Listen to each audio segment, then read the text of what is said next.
What's going on, everybody? Welcome into Blazers Uprise Live, presented by Bet Online. Today, we got a jam-packed stream for you as we're only 10 days away from the NBA draft. We got more rumors than ever. We're going to discuss one of them. I just dropped a video on one of them, which, watch it back after the stream because we're going to go in depth on this rumor that was dropped earlier today regarding our friends down in New Orleans, the New Orleans Pelicans. We'll see if they can, fleece the Blazers again. That, of course, was, a fun moment in our past, Eric, but hopefully it's a better moment in the future if, indeed, these two teams collaborate, because it sounds like the Pelicans are interested in trading up for Scoot Henderson, so we're going to discuss that. We'll discuss the Nuggets winning the 2023 NBA Championship. Man, it was weird seeing them win it all. We'll go in depth a little bit on that, and we'll get you guys prepared for what is the offseason, which officially started about, 80 minutes ago. We're fresh into this thing. We've been getting you guys covered for the past few months, but now is the time of year where things really ratcheted up. So this is your number one spot for all of it. And also, your number one sports book is Bet Online. Use the promo code BELIEVE, BLEAV, for a 50% reward bonus over at Bet Online. Now you got to get in on a different sport because the finals are over, but you can get in on baseball. You can get in on golf. You can get in on NASCAR. You can get in on... I don't know what else is going on right now, Eric. I was watching CBS Sports Network, and I saw cornhole tournaments. I don't know if you can get in on cornhole, because I don't know if that's technically a sport, but you can get in on a bunch of things over at BetOnline with the promo code BELIEVE. Is cornhole a sport, Eric? Sure. More a game, but yeah, sure. Oh, man, I'm looking forward to the stream, dude. We're going to have a lot of fun. We're going to bring up the trade machine at some point because there are so many iterations of packages involving the New Orleans Pelicans, which could be interesting, but also might not make sense. If you watched the video I dropped on the main channel before this, you already kind of got a little bit of a teaser, but I'm looking forward to hearing your thoughts. And we've already gotten in on a hypothetical involving them before, but now it feels a little bit more real now that Shams Charania is reporting they're interested in the third overall pick. But before we get into that, shout out Oscar, $5 dono, says, I'm sure you did, but did you guys see the Jason McIntyre trade saying the fourth pick, Kevin Porter Jr. and Alperen Şengün, is a great trade, but Ant and the third pick can't do much? I actually did not see that, but I'm not surprised. I mean, just ignore all that crap right now. So stupid. Yeah. It's how it's going to be. Despite a lot of teams supposedly viewing it as a 3-player draft, somehow the fourth pick and 2 lesser players than Anthony Simons is better than the third pick and Anthony Simons. Doesn't make any sense, but it's not going to make sense. Just as long as you hear teams reportedly interested in Scoot Henderson and you hear more things about how the Charlotte Hornets are going to take Brandon Miller, and that's how things need to line up for this Blazer team. Yep. Thank you, Oscar, for the $5 dono. Appreciate you. Anyway, Eric, how's it going, man? Oh, not too bad. How about yourself? It's going good. I've been grinding draft graphics. Nice. I'm getting started earlier than normal and, actually grinding those graphics earlier than normal. But I realized why I procrastinate graphics for big streams, because when I start them earlier, then I just want to do more and more and more. And I know it's going to be a situation where, I'm just, the more I try and do, the more I'm doing the night before and the less I'm sleeping the night before. And I don't know if there's any escaping a lack of sleep the night before a big stream because starting it early just makes me want to do more. So me and Chris are collaborating on some stuff. Gonna be an awesome draft stream on draft night, June 22nd. It's June 12th right now, so 10 days away. We'll have that stream for you guys over on the main channel. Make sure you tune in right when that starts because I'm working on a little something to kick that off. I'm looking forward to that. Anyway, what was your reaction to seeing the Nuggets win it all? Was it weird to you? Because it was weird to me. Yeah, it's very weird. I'm kind of torn because I didn't want the Nuggets to have success, before Dame did. But it is kind of cool. I have a question for you, Tori. Go ahead. You might know the answer. Don't spoil it in chat if you know the answer. Before tonight, when was the last Western Conference team that was not from Texas or California to win a title? I saw the answer to this. Oh, you saw it? I Yeah. won't spoil it. Chat can guess, actually. Chat can guess. But yeah, I saw this very Twivia question.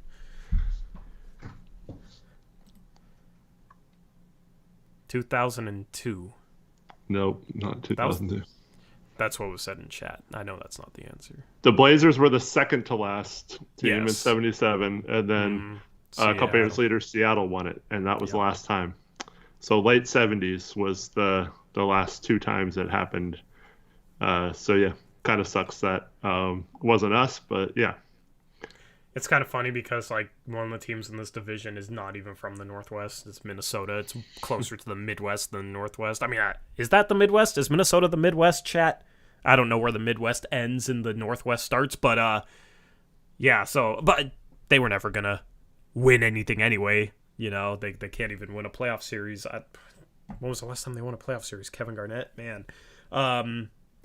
Watching the Nuggets win, like. It's cool to see a new team win. It's cool to see parity, right? That's what I wanted. Like, if this happened after the Warriors and the Cavs 5 years in a row, I would have been, like, actually kind of hyped that something different happened. But we've kind of gotten used to this parity a little bit, and it made me think about how the Blazers beat them in the second round in 2019, and how since that point, these two franchises have just gone in completely opposite directions. Like, we beat them in 2019. Now it's like they win a championship and we're talking about us having the third pick. And that kind of made me mad. Just thinking about that. So, I don't know if anybody else felt that way, but yeah. Man, we've gone in completely opposite directions. But maybe we can turn it around. It was cool to see Jokic win. And Jokic didn't even celebrate for a while. He just went and shook everybody's hand, like was very graceful. I don't know. I like Jokic. I like his game. It was cool to see a team, you know, him win. It was cool to see Giannis win. It's cool to see these like humble overseas superstars leading a team where they don't have like another superstar on their team, but they're so good that they're able to lead their team to a championship. That's cool to see for sure. Yeah. Yeah, but so what? The year after we went to the Western Conference Finals and beat the Nuggets, they went to the Western Conference Finals in the bubble, right? 2020. And then, yeah, I mean, they've made some trades to clear salary at some times, but they've, for the most part, yeah, gotten it done by being willing to pay the tax. So, and they made some smart moves, especially last summer when they got both KCP, who was I think the only player on the team that's won the title so far. Yeah, and Bruce Brown, who is just a great role player. And those were two moves that you look back on now, and it's pretty obvious the impact they were going to have when they picked up those two guys. Yeah, I mean, getting Jamal Murray back from injury obviously is a big difference for that team, but the role players, man, because they had the superstar. And when you got Jokic, he's going to make role players look like stars occasionally. I mean, Aaron Gordon had a huge game, and everybody's like, see, that's why Aaron Gordon's so great. I mean, when he's playing next to Jokic, he's like, Jokic is the perfect center to just feed him stuff down low and get him easy buckets around the rim. He had a good series for sure and is a solid player, don't get me wrong, but man, Jokic just makes everybody so much better. You don't need another star even next to him. Jamal Murray, I think, is enough as a guy that at times will look like that second star, and at times doesn't have to do too much because Jokic can just absolutely carry that offense with the way he can score. He's 12 for 16 tonight, 28 points, but then also, obviously, we all know how great of a passer he is. He's the best passing big man of all time. But the role players made the difference. Bruce Brown, Kentavious Caldwell-Pope, but then also they were playing a rookie in the finals that was drafted in the 20s. Christian Brown, who, I mean, that dude doesn't know what it's like to not win a championship. He won the NCAA tournament his final year at Kansas. I forget how many years he was at Kansas, but final year in Kansas, won the NCAA tournament, won a championship, and then rookie season is actually playing minutes in the finals for the Nuggets, wins another championship, and he was just a solid role guy. Like, they weren't going to rely on him to create offense or do too much, but just, like, feisty defensively, could cut, could knock down an occasional three, and when you got enough talent, a superstar, and good role players, you just need a guy to come in there and be feisty and not make mistakes for the most part and play the way Christian Brown played. So, him being able to be a role player for a championship team shows you that, and especially Blazer fans, as the Blazers have the 23rd pick, you can find somebody in that draft range that can be in the rotation on a contending team. Yeah, and he also won last 3 years in high school as well. But he is a bum. The Blazers won Summer League, so why couldn't he lead the Nuggets Summer League team to a title? Bigger ambitions, man. Yeah, we get our Summer League titles, and he gets his he gets his titles. You know, his. Oh, we got rings for Summer League, right? Yeah, it was the first year of the stupid. Yeah, rings. so I was gonna say, like, he gets rings, we get Summer League titles, but I guess Summer League titles come with a ring now, so that doesn't work. I mean, we could win. I don't know, if we use this 3rd overall pick and Shane Sharp plays, we should be the favorites to win Summer League. But bro, I'm tired of talking about contending in Summer League. I want to talk about contending in the NBA. So congrats to the Nuggets, but we got other things to talk about. Okay, we got other things to talk about because there was news today from Shams Charania. And let's just segue it into this with a dono that Adsy Mac, $2 Australian dono, asks, so is Cronin spitting in Zion's mouth?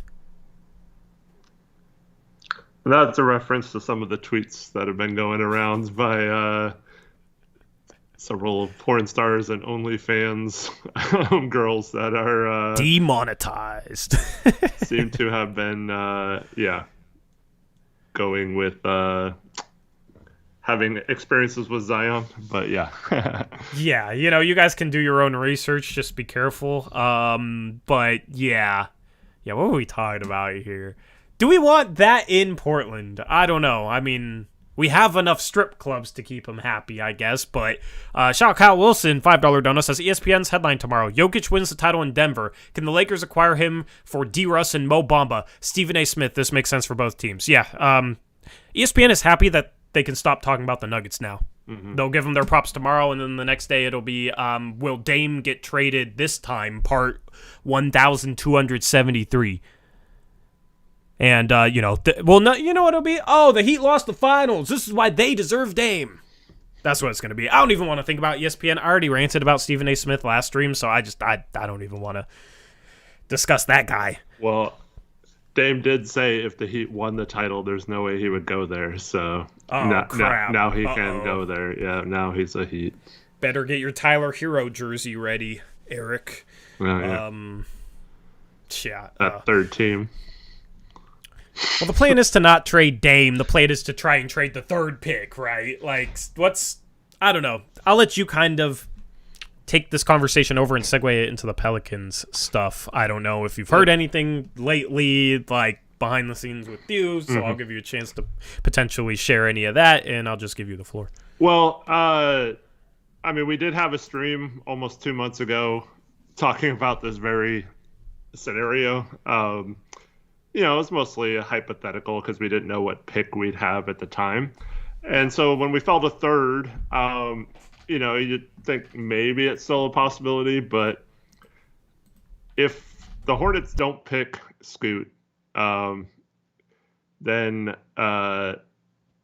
it's a case that, and this is why I had that hypothetical back in April, is because it just seemed to me like David Griffin is the type of player or type of GM that would fall in love with a player like Scoot and really just go all in for him.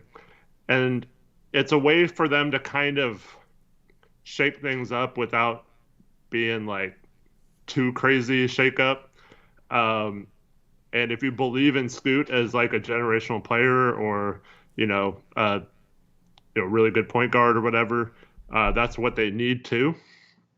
So it makes sense that Griffin would, want to move up to get him.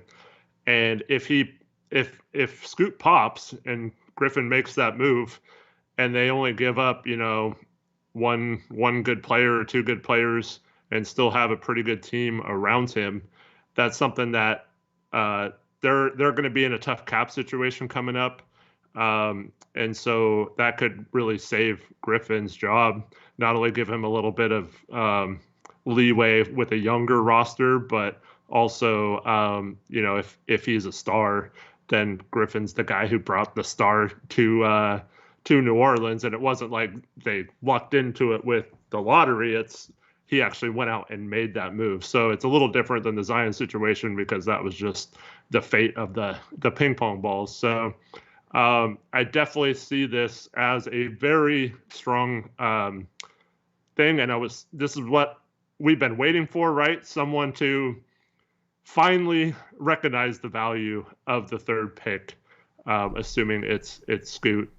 And I wouldn't be surprised if there's not a few other teams that get into this conversation as well. But so in terms of Zion, I think it's going to be very unlikely that Zion is a part of this trade if it happens. I just think his value is still that of, a superstar draw if he's healthy. So it's tough to just give him away even for the third pick.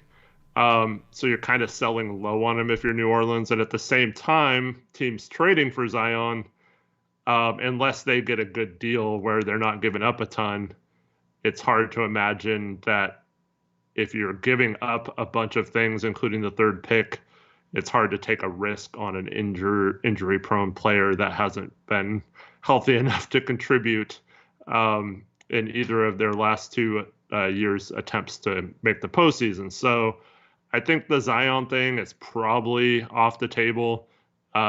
Maybe Portland just takes the ultimate risk and it's like this or nothing, and it's just like the ultimate high risk, high reward type trade. But I think it's much more likely they play on the safe side and go for someone like Brandon Ingram. How do you feel about Brandon Ingram? I'm not a Brandon Ingram fan, so I think he's good on a lot of teams. But to me, he's way too similar to Jeremy Grant defensively, where he's not good at the point of attack, and he's a much better help defender.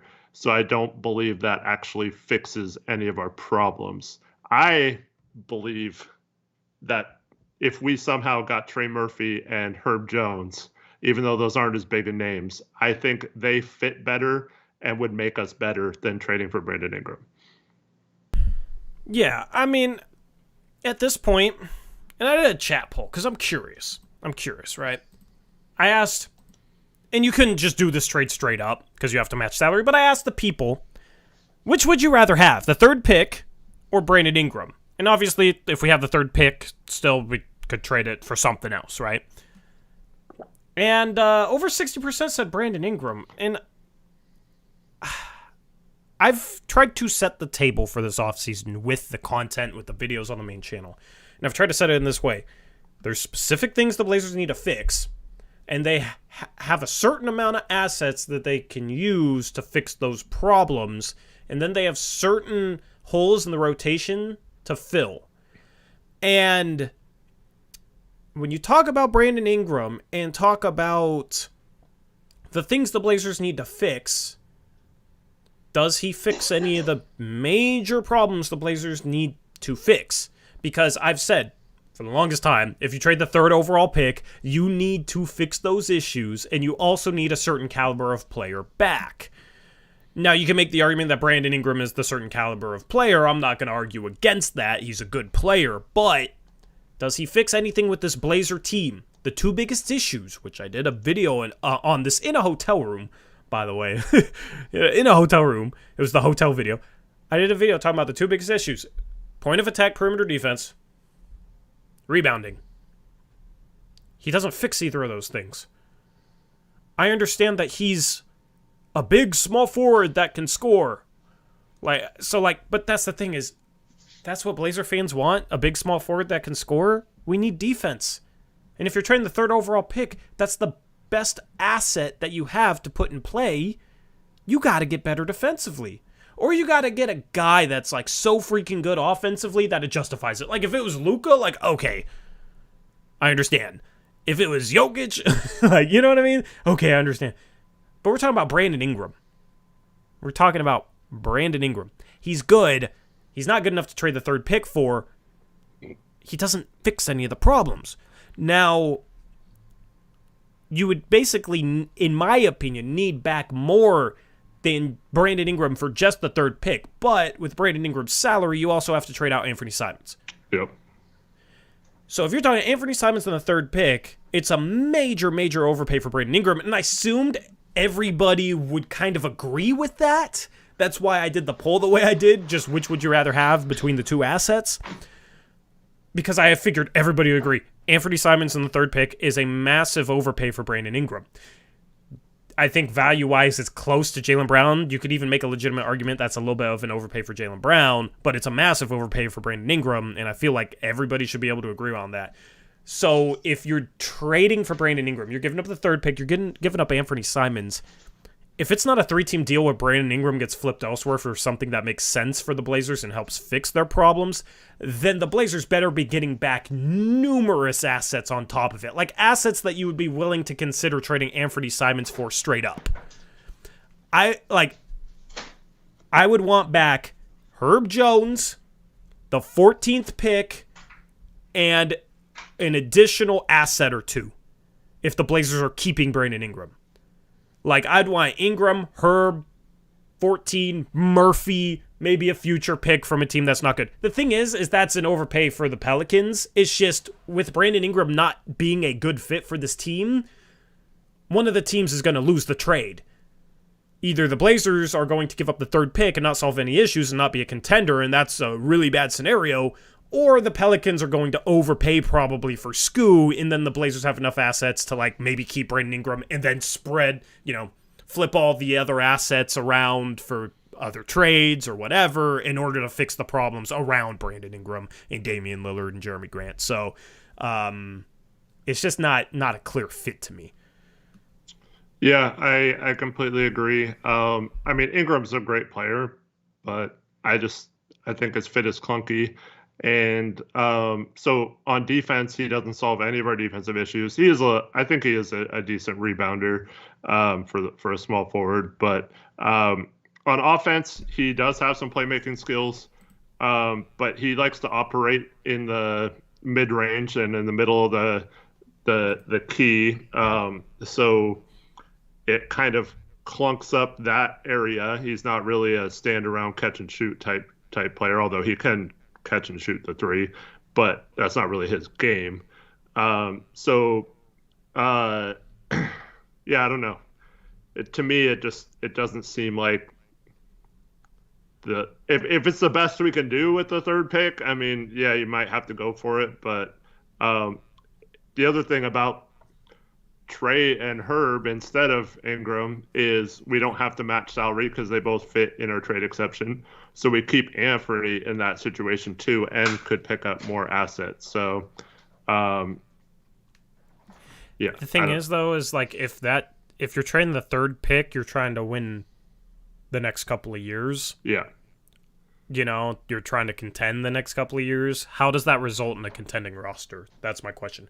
If there's a pathway where it does, sure, but it would require multiple follow-up moves. And it would require Joe Cronin to make multiple correct follow-up moves, and I don't really trust that.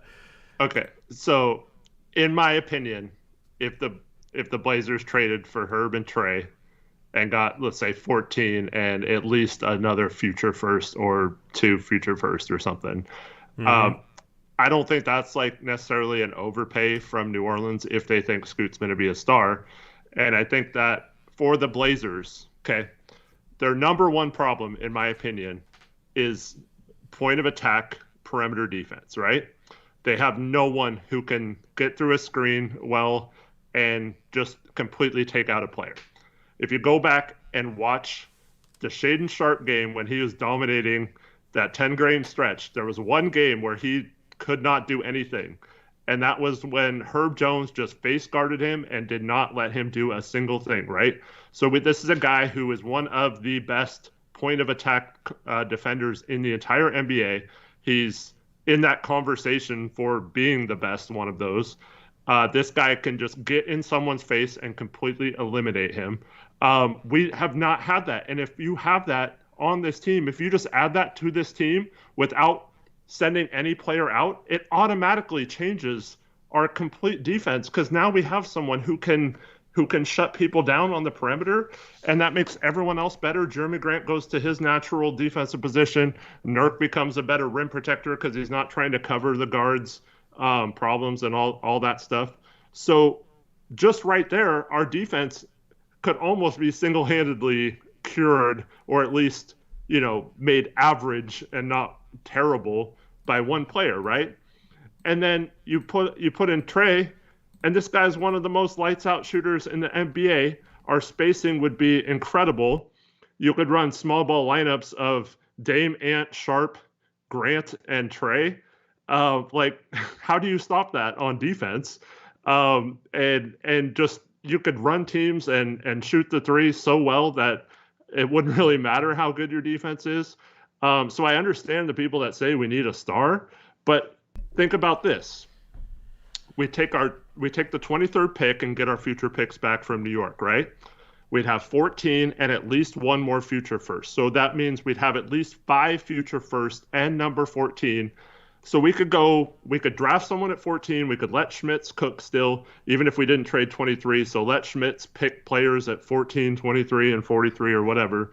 And then we have all are from Chicago. Sorry, I don't know if I said New York, but and then so however you slice it, you could go into the season with that lineup, right?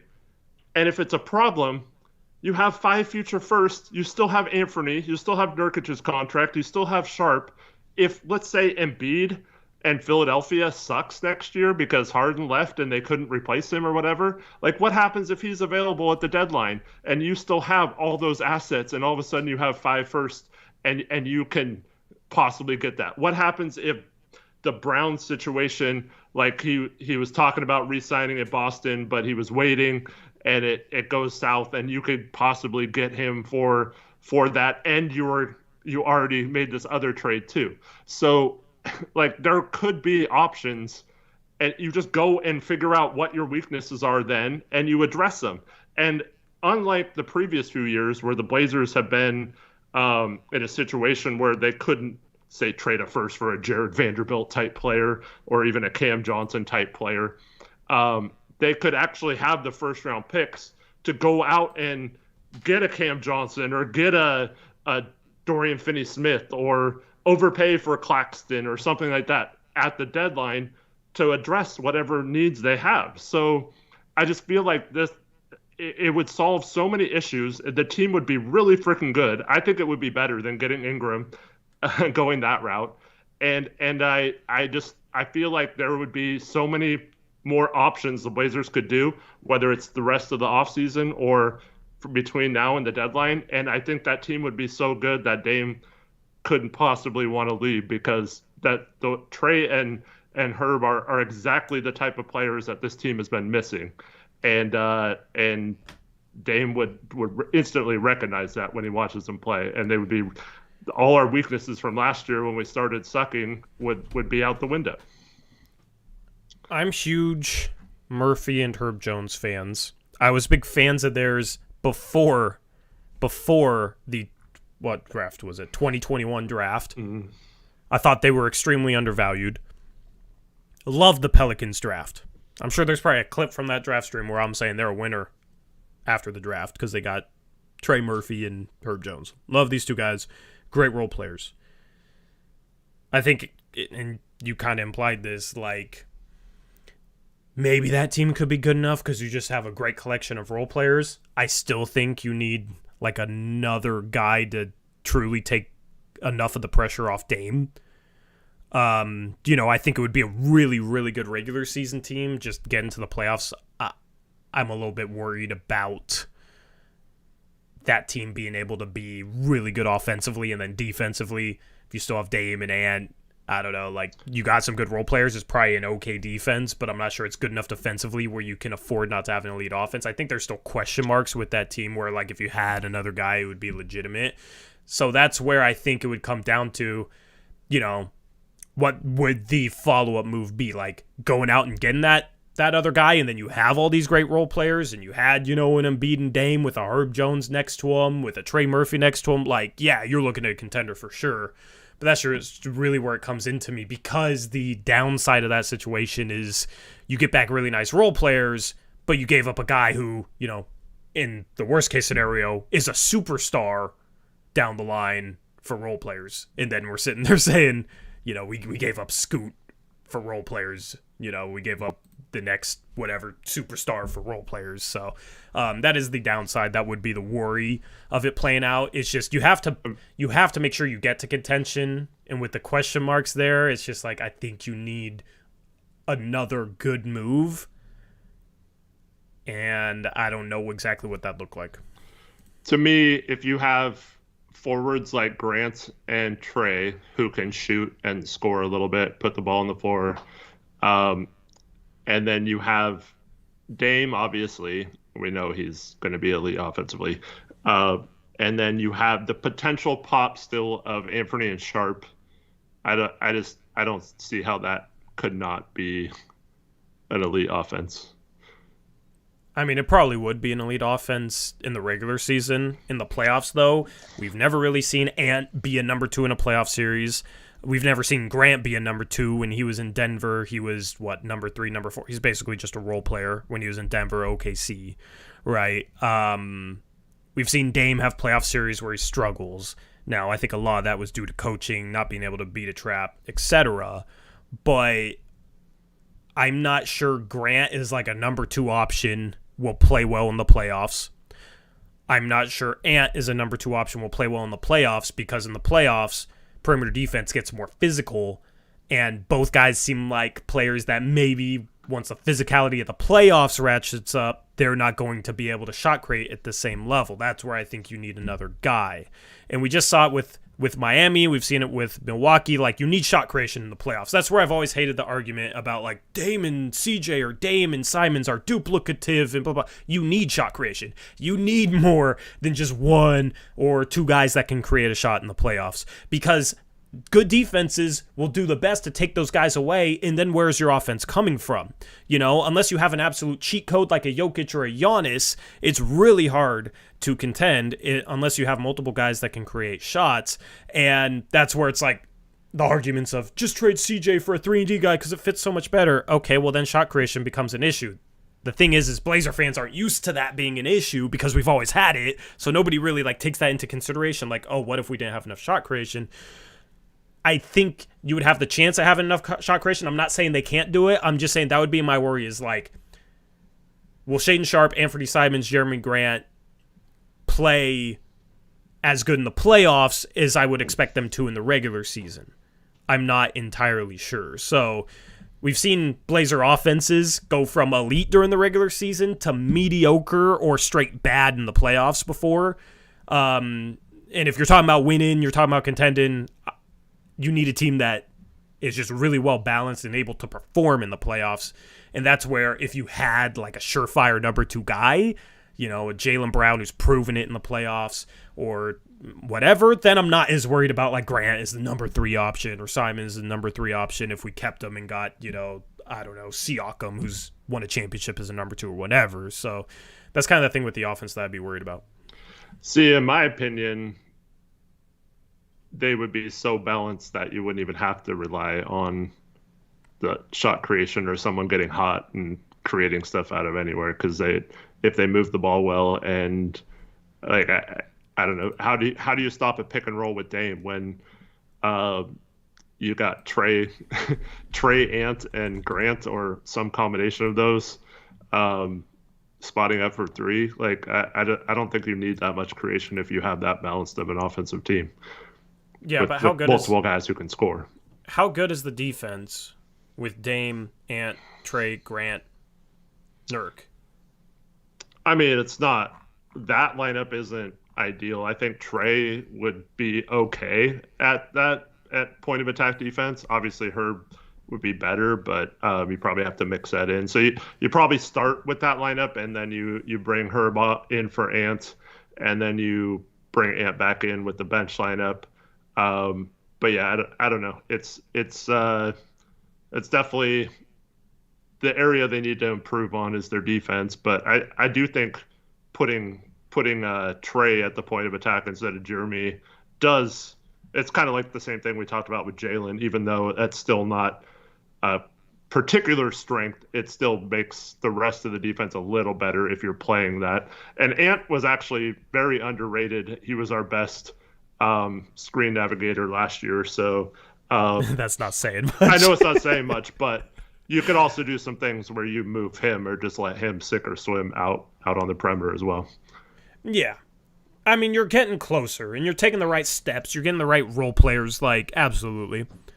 I just think in the end, I can't say with confidence that after that move, okay, that team's contending next year. See, to me, Blazers needed bench and shooting and defense last year, and this gets us a better bench, and it gets us shooting, and it gets us one of the best defenders in the league. So, in my opinion, that addresses our three biggest needs. I just think we'd be so good. And if you make a couple other good moves, either with the MLE or the trade exception, maybe you bring in, a DeLon Wright and a Daniel Gafford or something, or maybe you get use the MLE on like a Kelly Oubre or something to be your shot creator off the bench if Sharp isn't good enough. I think. I don't know. I think this team would be scary, like a sneaky contender. Yeah. I think it comes to the follow-up moves, and I don't know what that would look like. I think it would need a follow-up move somewhere. I think it would be a much better team than we saw last year. Maybe not much better. I think it would definitely be better. I don't know. How much better? Who knows? Yeah, I don't know. It is important to note that from what I heard, Trey Murphy is off the table, so it might not even matter. But See, that's the thing. If these guys are such great role players, like New Orleans giving both of them up plus assets. Here's the deal, though. This is where Cronin has to be better, and from what I heard, he is not. I mean, we've talked about this before about how they've valued the third pick or whatever, maybe even more so than making Dame happy. He's got to leverage New Orleans. He failed to do it in the CJ trade. He's got to do it this time. So I would pull a Masai Ujiri and just say, don't call back until you're willing to put Trey on the table, and or whatever, whoever they wanted. Maybe it's Brandon Ingram or whatever. So I would do that. I would go in and just say, hey, look, this is what we want. You either are willing to come to the table with that or you're not. And if Griffin wants Scoop bad enough, maybe you just call their bluff and hope that he caves in. But if Cronin's like, oh, well, they said we couldn't have Trey Murphy, so I had to settle for Nickeil Alexander-Walker, that kind of bullcrap, like we're done. Like it won't even matter what team we do because we're so screwed in negotiating trades that it won't matter. Yeah. And I just want to make this clear as far as, fixing the biggest issues. While I harp on it over and over and over again, like the biggest issues the Blazers need to fix, I don't think it's automatically a scenario where the Blazers improve the perimeter defense and improve the rebounding and therefore are contenders.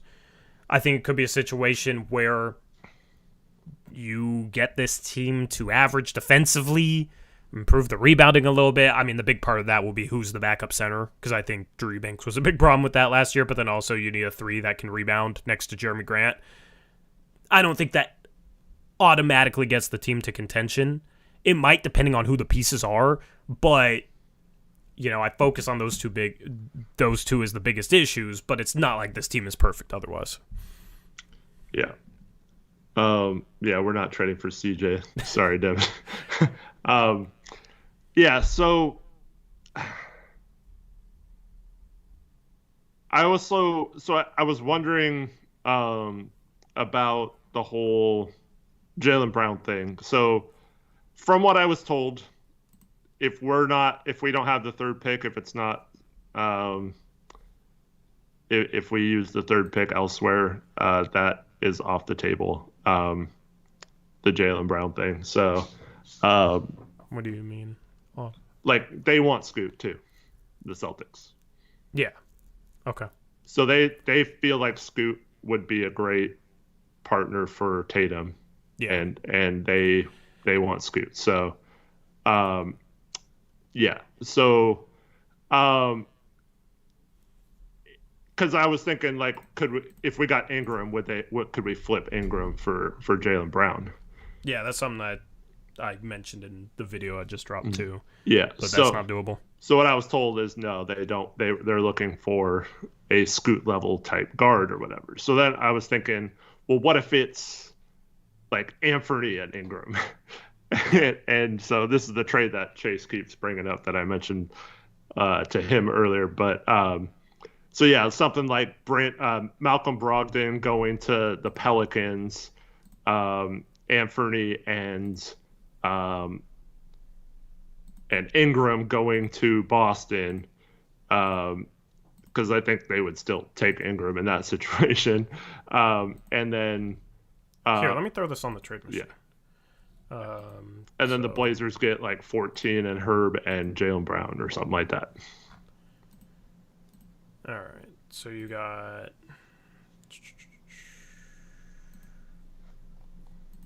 Okay, I did not mean to click Atlanta. Boston, New Orleans.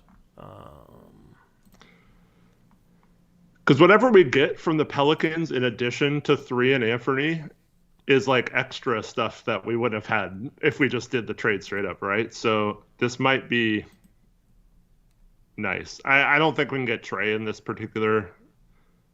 If we're getting Ingram, we're not getting Trey. So Yeah, and I also feel like it'd be hard to get both 14 and Herb.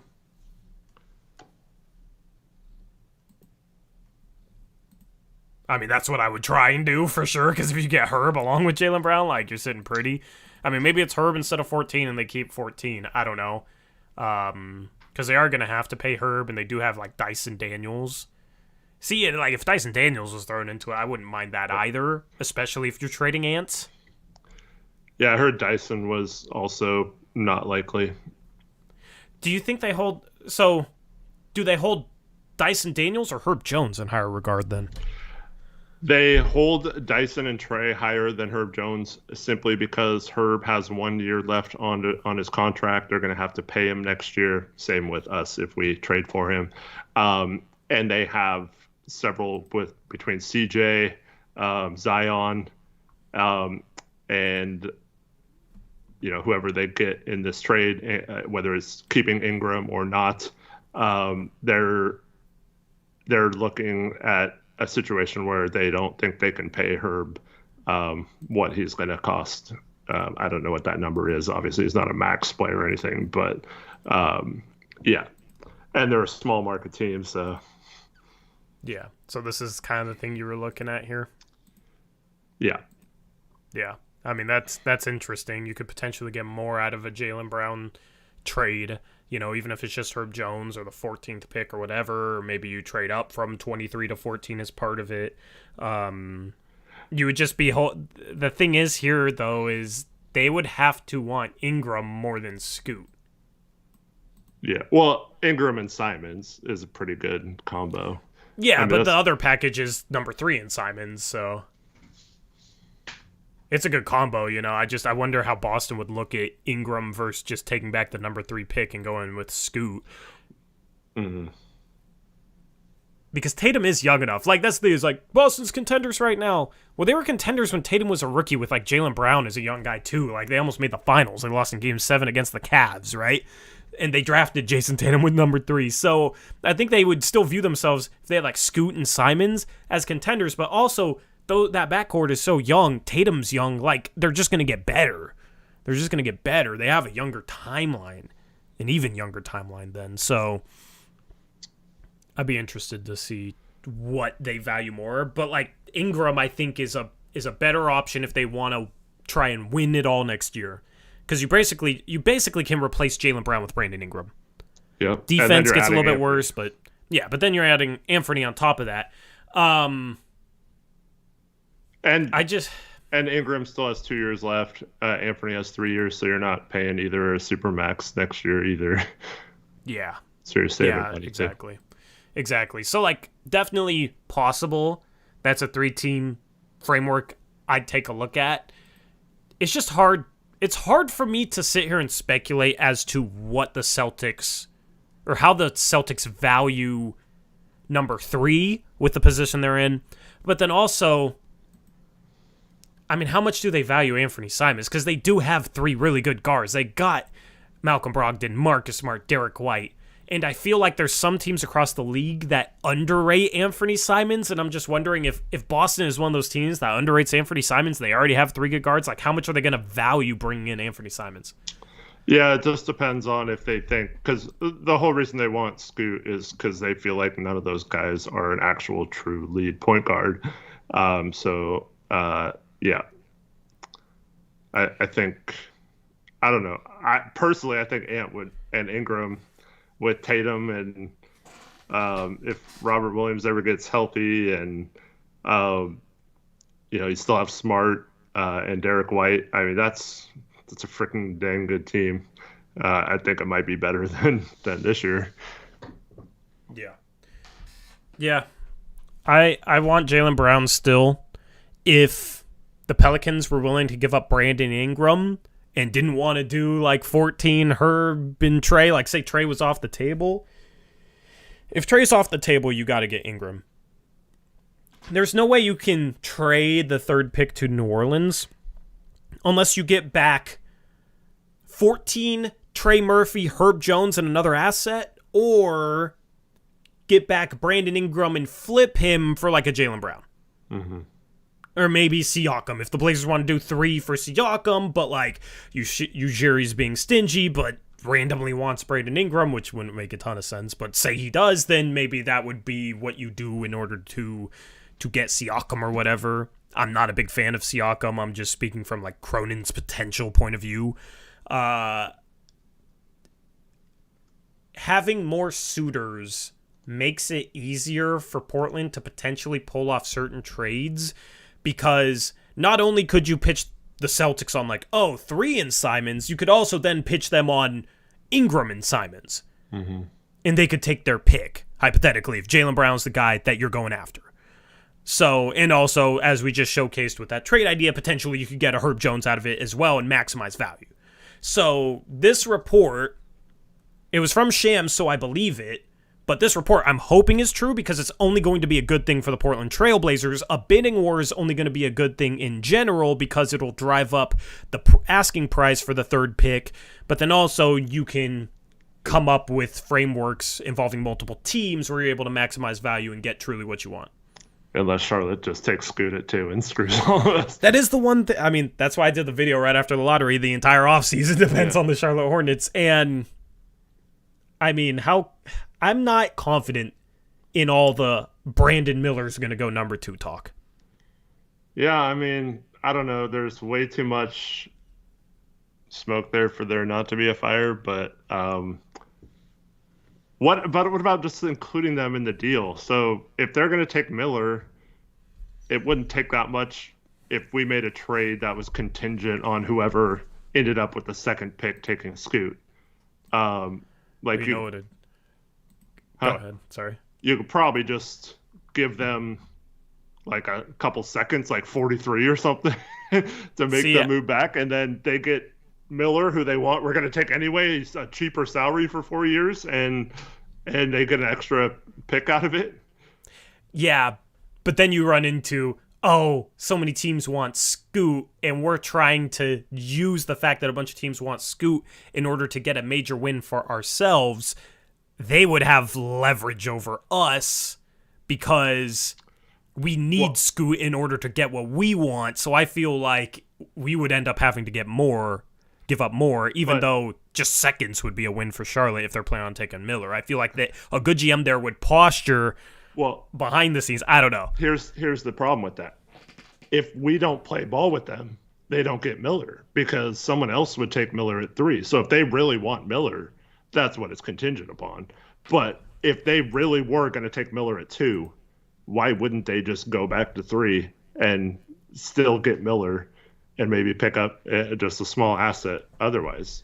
Because, and this is what I would do as Charlotte's GM.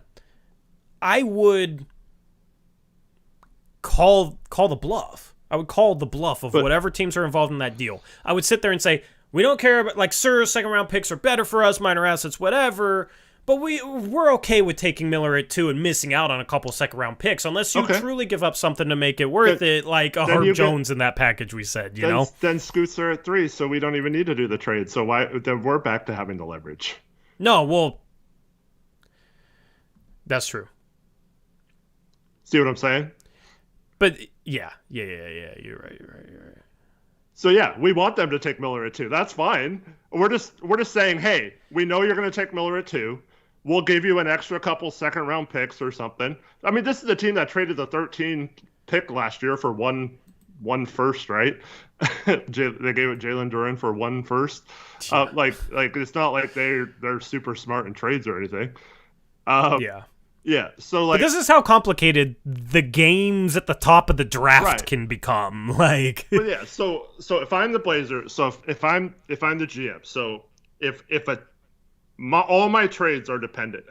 If a team wants or is fine with either Miller or Scoot at 3, it won't matter. But if all of these big trades are based on the fact that Scoot has to be there, I would call Charlotte and be like, hey, our whole offseason kind of depends on you. I'm just going to lay all my cards out on the table. If you are going to take Miller, we will compensate you, give you a few little extra things. You can still have Miller at 3. We'll make everything in writing. I know you had mentioned I forgot what the trade was a couple years ago when you were arguing about this, where you said you would do that and then you would back out and just take out a different player or something. I don't know. There was some with we had a conversation around Tatum and Fultz. Yeah. And promising to take a certain player as part of a trade, but that's not binding, you know. Yeah. But anyways, I would just go to Charlotte and be like, hey, look, if it's truly a decision still between Scoot and Miller and you're not sure, then I totally get it. That's a really tough decision. But if you are going to take Miller, I have plenty of teams that want Scoot, and we could still give you a little something for moving back to 3 to guarantee them right now that they'll get them. Or if you're just going to take Miller at 2, that's fine too. But if you're going to take him, you might as well get a couple extra things for getting him. And if you want to play ball and do this, and then just hold that against whatever team, make them give up a few seconds or something in that trade, or maybe they get, a small player from their roster or something. I don't know. As Charlotte's GM, I responded to that saying, well, since we're on the fence, if we stay at 2, we're going to take Scoot. So if you can incentivize us enough to trade down to 3, we're willing to do so, but it needs to be a legitimate asset, and then you can cash in on Scoot's value. Just even if they don't plan on taking Scoot at 2, they should be posturing like they're going to take Scoot at 2.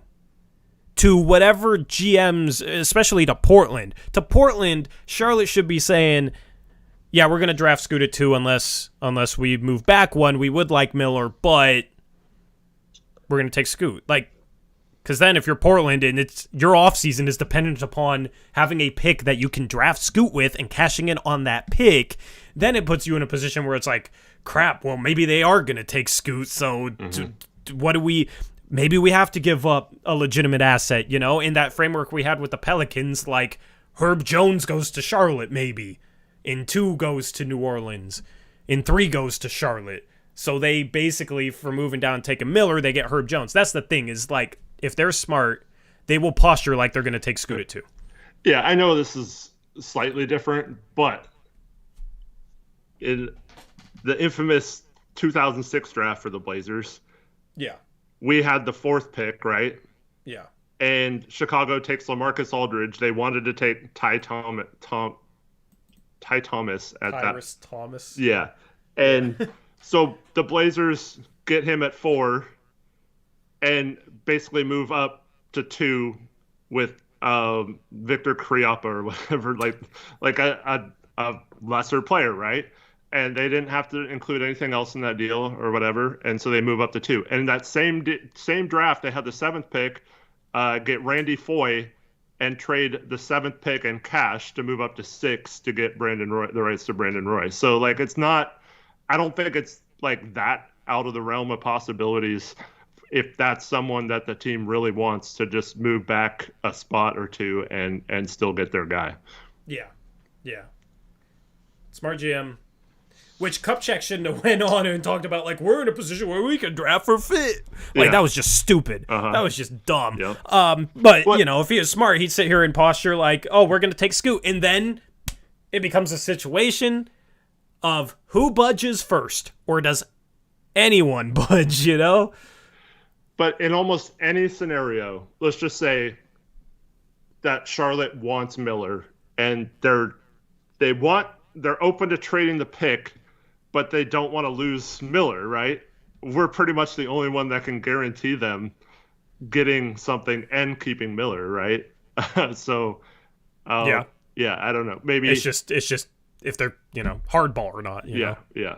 Because it's still a win for them if they want to take Miller. It's just, do they risk playing hardball to try and get more? Yeah, and hardball would be posturing like they're taking Scoot.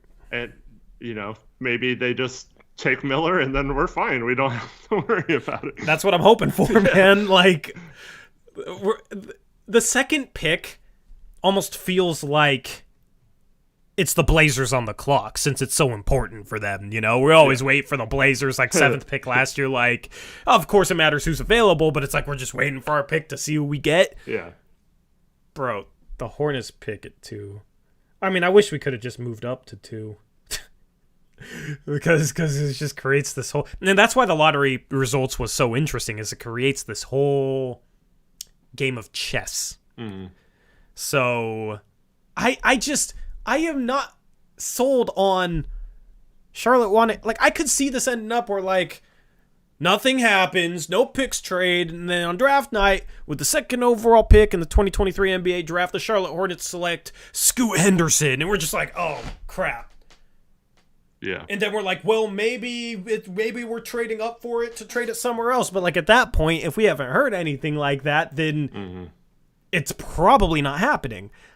I don't know. Like, gut feeling says there's a legitimate chance of that happening, and just this Brandon Miller stuff isn't true. Because we've heard all sorts of stuff on Brandon Miller that, like, not all of it can be true. In regards to we've heard both sides of the spectrum. So. Yeah. So, he's not having good workouts, he's not in shape, whatever that report was. And then, a lot of people actually have him as the number 2 prospect.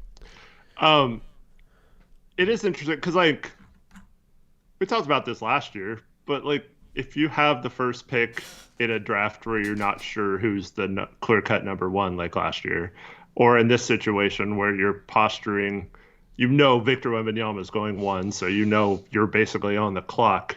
Like, why do you have to have smoke screens at all? It doesn't make any sense. But, like, we all thought Jabari Smith up until a few hours before the draft when the Vegas odds started switching heavily towards Banchero. Like, a lot of us thought Jabari Smith was going number 1 to the Magic. And we even saw how upset Jabari was on draft night when he went when he fell to 3rd. So yeah, it's I don't understand why teams posture when they have no reason to posture, but there is a possibility that they just think that they have to for some reason. I don't know. I would be surprised too if they pass on Scoot, no matter how clunky that fit is. But I mean, they're not the smartest organization. Let's just put it that way. Yeah. I mean, if this was like Masai Ujiri, Right. it's a different conversation. But they did draft Michael Kidd-Gilchrist over Bradley Beal and Dame Lillard and all that kind of stuff. I know that those guys weren't necessarily thought of as the number 2 pick at the time, but yeah. Yeah. I mean, I just feel like being able to draft Scoot is so important for Portland that Charlotte would successfully be able to play a little bit of hardball, acting like they're taking Scoot, and get something more than just like a second or 43 in a second or whatever. And that's just an interesting wrinkle to this. So I don't know. Like, it sounds like any trade that happens is going to be draft night because of this. Like, you're not going to see something early because of this, unless the Blazers are trading from 3 to 2 and then trading 2 for something. Hey, Tori, just know that when the Blazers got the 3rd pick, that was more valuable than the 4th pick. Just so you know. Oh, really? Yeah. I saw that tweet today by a Blazers media person, so good thing that's out there. Good thing we have the media to let us know that. Oh, did it really? Was that... How was it actually written? How was it actually written? Go find it. I mean, I'm sure I can find it in like 15 seconds. Here.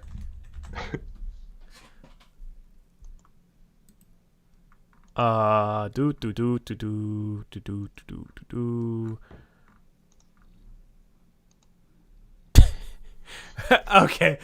You paraphrased it to make it a little bit worse. Because it was, quote, a hell of a lot more valuable than the 4th pick. Because more valuable and a hell of a lot more valuable? What's the difference? I don't know. But I mean, those are just the tweets. It's like, yeah, no crap, dude. yeah, like obvious, but also like ambiguous. Like, what is a hell of a lot? How much is that, though? You know? Can that be quantified? I don't know. Interesting. Anyway, that's funny. But we gotta catch up on 2 donos. Chris S. 2 pound dono says nobody values defense in trades. It's gross. Yeah, it's all about getting the biggest name possible. It's the 2K effect. It's the 2K effect. Getting as many high overall players as possible. Not worrying about defense, it's easy to just trade for the biggest name, the biggest number in 2K. Like, it's easy. But you gotta have certain skill sets and fits. It's more complicated than a lot of people realize in terms of building a cohesive team. I mean, just look at Denver, the jump they took because they have Bruce Brown and Kentavious Caldwell-Pope. And Bruce Brown is just an amazing system fit. Amazing system fit. I don't know, like, they're going to be the favorites in the West next year because they're the defending champs, but if they lose Bruce Brown, they're beatable. Like, Bruce Brown is so perfect for that team. So, because he cuts really well off Jokic, he can be a secondary playmaker because they don't really have a backup point guard, but he's not over-relied on for playmaking because you do have Murray and Jokic. And defensively, he's exactly what they need. The Nuggets have already made the only trade this offseason, too. I know, that was funny. Very weird trade, too. Basically, they know they're kind of screwed financially, and that trade basically gave them a couple second-round picks that they can use as minimum salaries. I think, well, they already have 40. They already got 37. Well, I mean, they have both now, so they can add a couple second-round guys for. I think it's 1.102 million or something, and stay cheap that way. But and then the normal minimum's 1.8, but second round minimum's lower.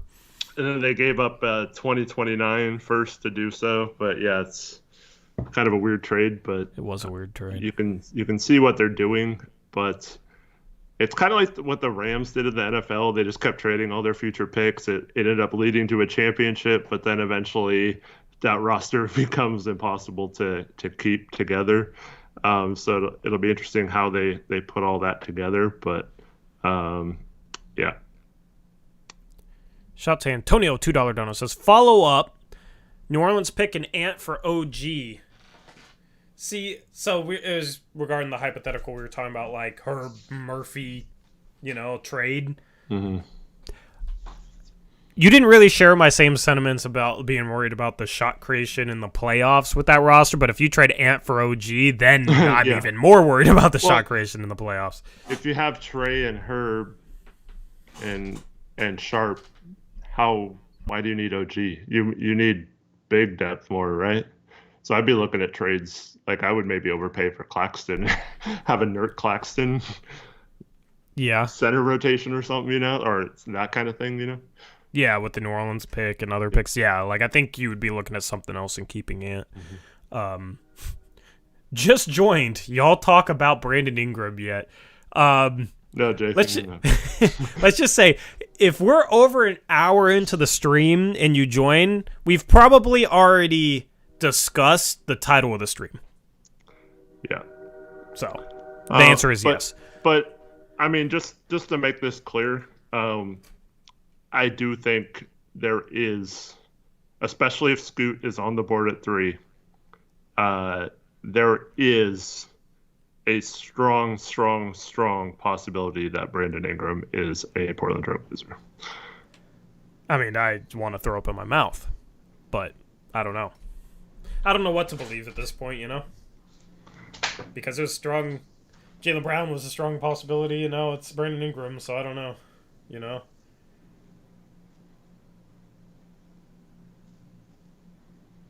Like, what changed there then? Nothing's changed. It's just you can get more back with Ingram, and if Brown ultimately maybe the Celtics decide not to do it. Yeah.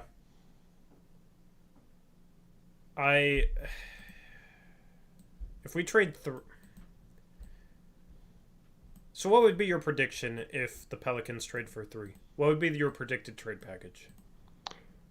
From what I heard, Cronin will not trade 3 unless he is getting a very good deal. So it's not like him trading out players. I think draft picks are different with him, and I think we'd get well, we'd obviously have to give up Ant and number 3. The hope would be that you don't include anything but lower contracts, so you'd still maybe have a Nas contract to add to some of the assets you get in that trade. But I think it's going to be Ingram, Herb, and a pick, maybe 14th, maybe a future first for 3 and Ant, and some sort of small contract if that's the route they go. And then Jody doesn't pay Herb next offseason. Yeah. I mean, I wouldn't hate that. Yeah. I wouldn't hate that. And then, that's basically where it comes down to. You got to get back Herb and 14 for me. If you're trading Ant and 3 for Ingram, you got to also get Herb and 14. And then at 14, you hope Lively's there. And you take Lively and you have your backup center next year. Mm-hmm. If not, you could maybe get Leonard Miller and hope that he's big enough to play backup center, but he'd fix our rebounding stuff. God, I just want to flip Brandon Ingram for a similar player that's just better defensively. Yeah. So I think this is what'll happen. Okay, so they'll basically, if they have that trade on the table, they'll go to Boston and say, we have another trade for the 3rd pick and Anthony. Like, last chance, will you do this? And then, so they could convince Boston to do it. Maybe they panic and do it. Maybe there's some sort of 3-team trade they can work out. But I think it then just goes back to Boston. They can either say yes or no. If they say no, I think they do that trade with the Pelicans at this point.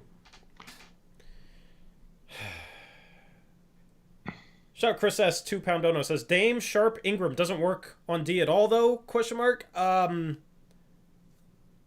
mean, if you have Dame, Sharp, Ingram, Grant, Nurkic, that's still a below average team defensively. Well, I think you'd probably start Herb instead of Sharp. Right, and just let Sharp be the scorer off the bench. Yeah. I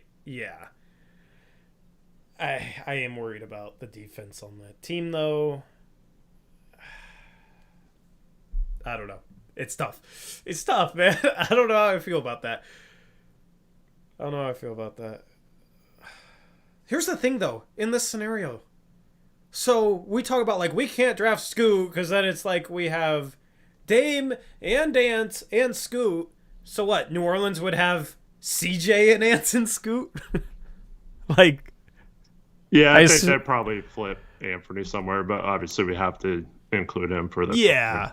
Yeah, I mean, like, I don't... Yeah, I see them flipping... Well, or do they flip CJ? Well, I'm guessing they probably would like to flip CJ, but he's not going to have any value. Because he did not have a good year last year. Like, he has less value than we traded him. And that extension, yeah, so... Because they extended him 2 more years at like $32 million a year. His numbers weren't that bad last year. Yeah, actually, he improved. I know he was bad midseason and then went on a tear. It wasn't his fault too that both Ingram and Zion got hurt and that team just went into the tank. But well, I mean, if he had positive value when we traded him to New Orleans, why wouldn't he? And he was on a max contract. Why wouldn't he still have positive value? That's kind of what I'm wondering. Well, because New Orleans was one of the teams that valued him. Yeah. And true. So you lose out that. I mean, I feel like there'd be a team somewhere that would give him something similar to what they gave up for him. I mean, maybe this comes full circle and he goes to Philadelphia when they strike out on... and it's like a CJ for Tobias Harris swap. Or it's like CJ for Ben Simmons in 2 firsts. So like, because they got to trade a first to get off his that would honestly maybe be my prediction, because they have the forward defenders. They just need like a lead guard. Mm-hmm. So... And they have Phoenix's picks. Like, they got some picks to work with. They got, Dallas... CJ to Brooklyn. CJ gets to play with McHale instead, and CJ finally gets traded for Ben Simmons, except we're not involved. And basically we just got like a weird, like, it's not a love triangle, it's like a love pentagon with like New Orleans and McHale's involved and Ben Simmons, those dreams with CJ, and like Ant this time goes to New Orleans to play with Scoot. It's just this really weird, like, yeah, everything's all tied together somehow. And we finally get Herb Jones, my guy. Maybe, is interesting. Yeah. Stanley says thoughts on signing Bruce Brown. I'll speak for Tori on this. We would both absolutely say that's a home run if we somehow sign Bruce Brown this offseason. So I am feeling better about getting Ingram if we all got back Herb and also got Bruce Brown. Yeah. I don't know if we have the minutes for all those guys, but yeah. Well, we do.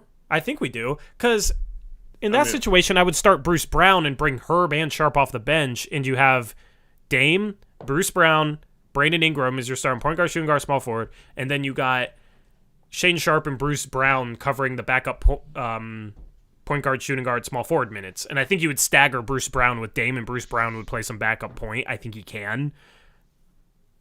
So then you'd have enough minutes left over at the backup 2 and the backup 3, and maybe you play Ingram at some small ball 4 a little bit, and you would have enough. I think you would have enough minutes for those guys. Mm-hmm. And then you got 2 point of attack defenders.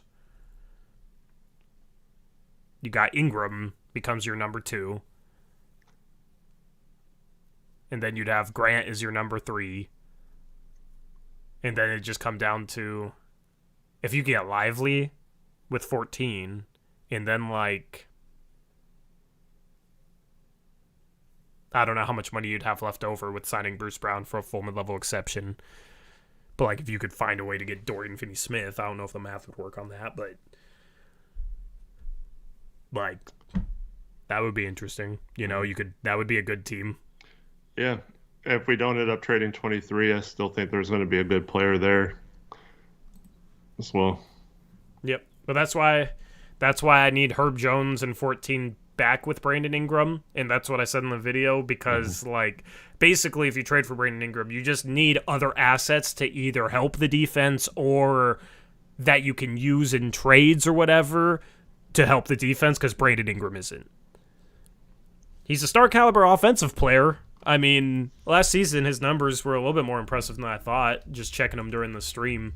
Almost 25 a game, almost 6 assists, 48% from the field. He was 51% from 2, 39% from 3. The problem is he didn't shoot many threes last year. Only... Who are you talking about? Ingram? Brandon Ingram. Okay, yeah. Less than 20% of his shots were from 3. Mm-hmm. Yeah, he's... Shoots a lot of mid-range, like... He was, like, heavy mid-range. And that's one of the other problems with CJ on the roster is, CJ's pretty heavy mid-range, too, so... I mean, I just want to turn Ingram into a guy that shoots threes and then attacks closeouts with his playmaking and, like, tries to get to the rim and then, like, you can throw him some touches, maybe with a bench unit, and he can shoot the mid-range stuff he likes to shoot. And then I think, you saw him run some pick and rolls last year. If they're playing drop coverage, he can shoot that mid-range pull-up then. I just don't want it to be a situation where he's constantly settling for those, especially considering our other starting forward I had a problem with last year, settling for mid-range shots a lot of times. Like, I don't know, Yeah. I don't know. Now, the problem is, if you hypothetically had Bruce Brown and Herb Jones, you'd just be hoping that they could shoot well enough. Like, Bruce Brown has improved his three-point shot and shot well last year, but Herb Jones was like 33%. Bruce Brown for his career is 34%, but was 36% last year, 40% the year before. His first 3 years in the league, he was not a three-point shooter, so that could be a little bit of a problem. You'd maybe need a shooting 4 with the bench unit. Trey Murphy. Honestly, like, on that roster, if you only had, played Ingram as some small ball 4, and then obviously you got Grant there, so you don't got many minutes there, Watanabe might be a solid fit. Mm-hmm. Biannual exception. Good three-point shooter. How did you feel about Watanabe's defense? It's yeah. But, like, if you're going for a three-point specialist stretch 4, Yeah. just as long as he's not getting cooked. Mm-hmm. Yeah, I wanted it for Defensively, shooting, but Yeah. when he started playing minutes, he got kind of exposed last year, and then when they made trades, he just got completely taken out of the rotation. Yeah. I mean, and I don't know what other stretch 4s would be gettable. I mean, like, Finney Smith had it down. You're shooting the ball last year. I'm not sure how much stock to put into that, but he shot under 34% from 3. 2 years prior to that, he was above 39% though, so not sure, but Pelicans are interesting, man. Pelicans are interesting. Mm-hmm. Finally, we have something juicy to talk about. I know. I don't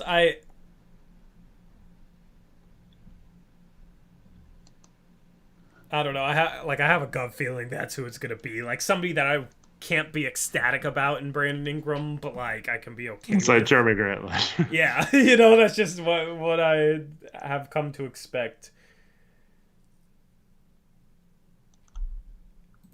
But if you're 14 though, what other prospects start to intrigue you that like we otherwise wouldn't be in the running for?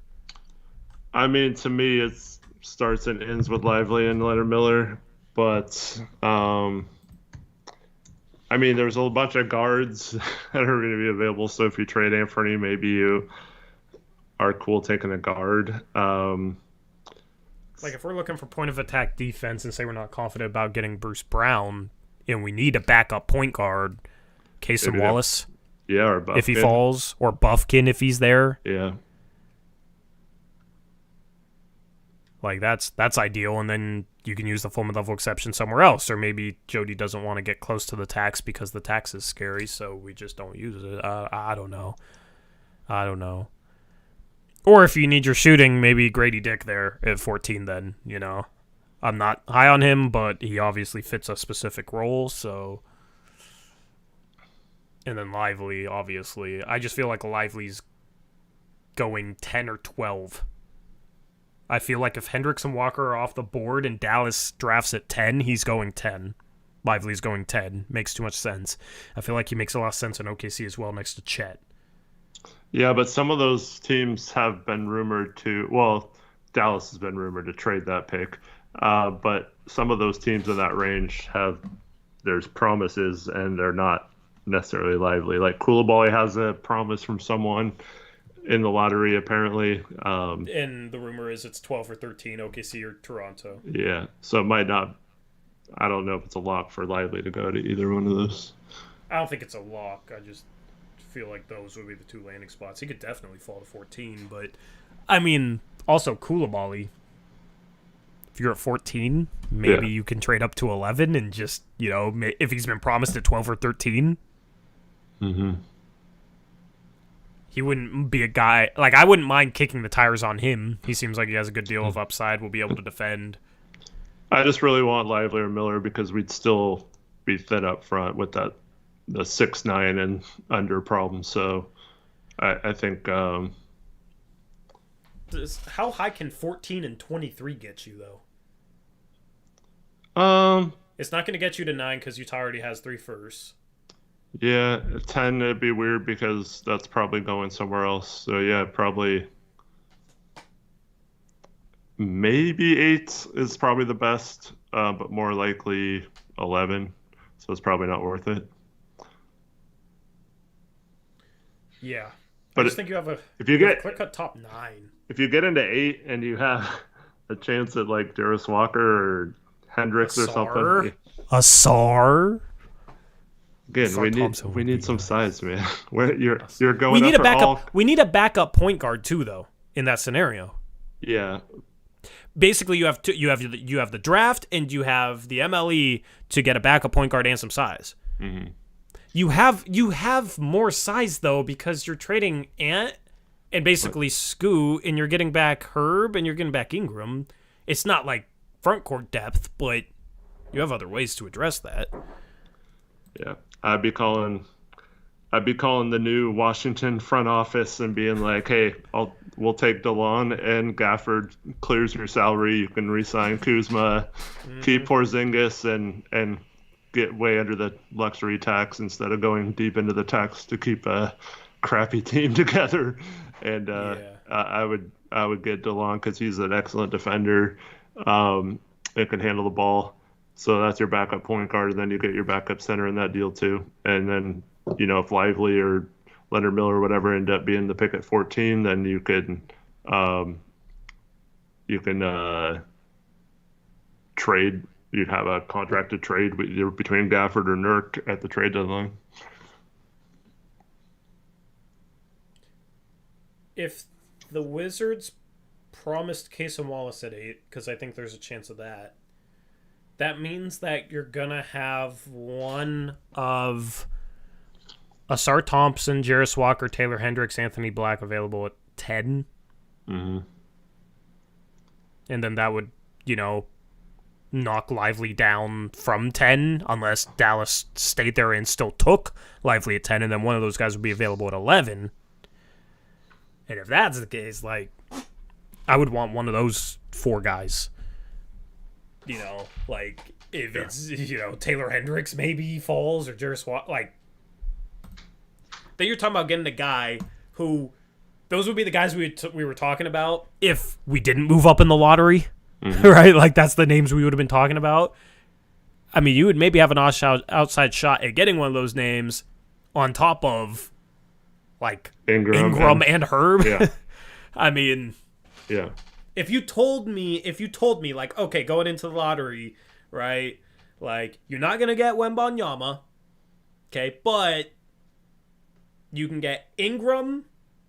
Herb Jones and, one of those Taylor four Hendricks guys. or something. Yeah, like Taylor Hendricks, I'm taking that Sure. for sure. Yeah. I'm taking that at that point. So that's the thing is it'd be interesting to see what the follow-up moves are. But basically, in any scenario, my evaluation of Joe Cronin this offseason is, can he maximize value for number 3? Okay. Can you maximize the value for that pick? And I think it'll be obvious. To be fair, even though I don't like Ingram's fit, I think that is pretty good value. Yeah, I think at that point he's pretty much maximizing value. Like, I'd give him a. The thing is, it depends on the follow-up moves then. Yeah, and that's basically my point. Is like, trading the third pick, it's getting a star / maximizing value, and then the second half of it is, what do the follow-up moves look like? It's fit, like, his evaluation will basically be 50-50. Now, if he doesn't trade the third pick, then, follow-up moves, I don't know. Like, basically, the follow-up moves are going to look completely different upon what the initial trade looks like. So I don't even know what to hope for or what to expect. We talk about so many hypotheticals. There's so many different options. It's not like he's going to be limited. So basically, the trading the third pick sets the table for the rest of the offseason, but then it just comes down to execution. Mm-hmm. It comes down to not having another GP2 saga.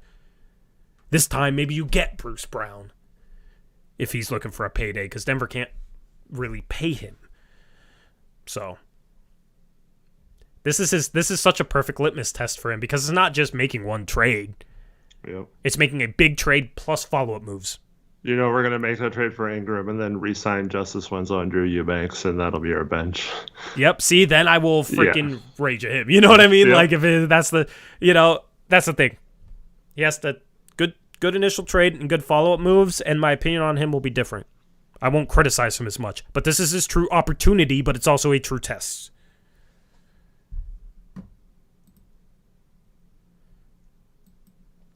We got some dono shout. Cole Rain, $10 dono, says, okay, hear me out. Trade 3 and Ant for a combo of Ingram, Trey Murphy, and Herb. Well, that's what we've been talking about. You're not getting all 3. But yeah, I think Trey Murphy's off the table, but Herb's a guy I've liked for a while. I made a video on, like, the Blazers need to go after him his rookie year. I made a video talking about how I liked him before the draft. Like, I've liked Herb for a while now. The rest of the combo says, flip those 3... What? I read the rest of the dono. Okay, here's what his whole dono says. I'm just going to read it in one take. Okay, hear me out. Trade 3 and Ant for a combo of Ingram, Trey Murphy, and Herb. Then flip those 3 for Isaiah Stewart, Jalen Duren, Nerlens Noel, and Corey Joseph. Then flip Joseph in the 23rd pick and Nurk for Alex Len. This quickly became a troll dono. Cole's been trolling this whole time. But anyways, Nerlens Noel and Corey Joseph aren't even on the Pistons anymore, so they can't even be traded. And Alex Len is also a free agent, so that doesn't work either. He was probably looking at... You know what I bet he did? He was probably looking at, like, guys that were set to become free agents just so he could throw it in the troll dono, just hoping to get that response from you, saying those guys are free agents. Yep. That was probably planned. But hey, I have an idea. Keep Ingram, Trey, and Herb in that scenario, and just sign Nerlens Noel, Corey Joseph, and Alex Len for minimum contracts, because that's all it would take to get those guys. Yeah, basically 20. Yeah, we take Ingram, Trey Murphy, Herb, Nurk in 23, and we get Jalen Duren and Isaiah Stewart out of that disgusting work there, Cole. Thank you for the $10 dono. Pasty Zach with a $5 dono says, I was so heated with all the trade Dame stuff going into last stream. It feels weird when national media gives us good news. Yeah, and good news that makes sense. Like, oh, a team is interested in Scoot Henderson. Like, of course, that's how it should be. Teams should be interested in him. Thank you, Pasty Zag, with a $5 dono. Yeah, I mean, anyone who says that the third pick and Anthony couldn't get us something good, I mean, we told you the value is a Jaylen Brown type player or something similar, whether that's a lesser player and other assets. So that's should be the value of that pick. It should actually be more if Cronin really wants to be risky and hold out. Maybe get Trey instead of a Herb, or I mean, get both of them. I don't think that's going to be possible. Maybe you get a future first on top of 14 and Herb, something like that. I do think that New Orleans would cave. But yeah, it's weird going from the highs and the lows. But I mean, there's still a possibility the Blazers just don't end up trading it and keep the pick. That'd be interesting if they, after all this, it comes out that we could have gotten a deal like this and they just keep the pick and trade Dame or whatever eventually. Yeah, I don't even want to think about trading Dame, bro. I've thought about it way too much the past month. Mm-hmm. Thought about it way too much. I'm ready to stop thinking about it now. Okay, I'm ready to stop thinking about it. So news like this makes it easier to stop thinking about it. Also, you want to know what the most positive news of the day was? What's that? Do you know who Gambo is? Mm-mm. So there's this dude named Gambo, okay? And he, for 27 years, has done sports radio talk in Arizona. And he has 82,000 followers, and a lot of Suns fans trust his insight, which, I mean, a lot of Suns fans trust every single word Flex from Jersey says, and he's been, very hit or miss, so take this with a grain of salt. But this dude named Gambo quote tweeted the Jake Fisher report that said the Trailblazers have shown interest in DeAndre Ayton, and this dude named Gambo from Phoenix, who apparently has sources, said the Portland Trailblazers are not interested in acquiring DeAndre Ayton. Well, did you actually read the article, Tori? Nope. So that was enough for me. I was happy when I read that. Here you go. The Jake Fisher article? The actual Jake Fisher article said in the past. They've had interest in the past. Yep. Which was all that talk last year about how we're going to sign and trade Nurk and Ayton and all that stuff, right? But yeah, and then NBA Central and those kind of sites were all like, according to Jake Fisher, the Blazers have interest in Ayton and all that stuff. And yeah, if you read the article, that's not even what he said. So, meanwhile, said Flex from Jersey is taking the fact that we're shopping the third pick and had interest in Ayton in the past and is bringing up how we could trade the third pick for Ayton. Like, you're just coping, sorry. I'm just coping. You're right. I'm just coping. Yeah, I mean, I don't want any part of DeAndre Ayton, man. I don't want any part. And here's the thing. People are like, Dame wanted him in the past. Wasn't Dame at one of his worst playoff games this year? I don't know, but Dame liked a tweet talking about DeAndre Ayton, and now everyone says Dame wanted him in the past. It's like, well, like in the tweet, it was like, Ayton should come to Portland and win a championship with Dame or something like that. It was about winning a championship, and Dame liked the idea of winning a championship, and people were like, he wants Ayton, they're trading the third pick for him. Or they're trading Ayton for him.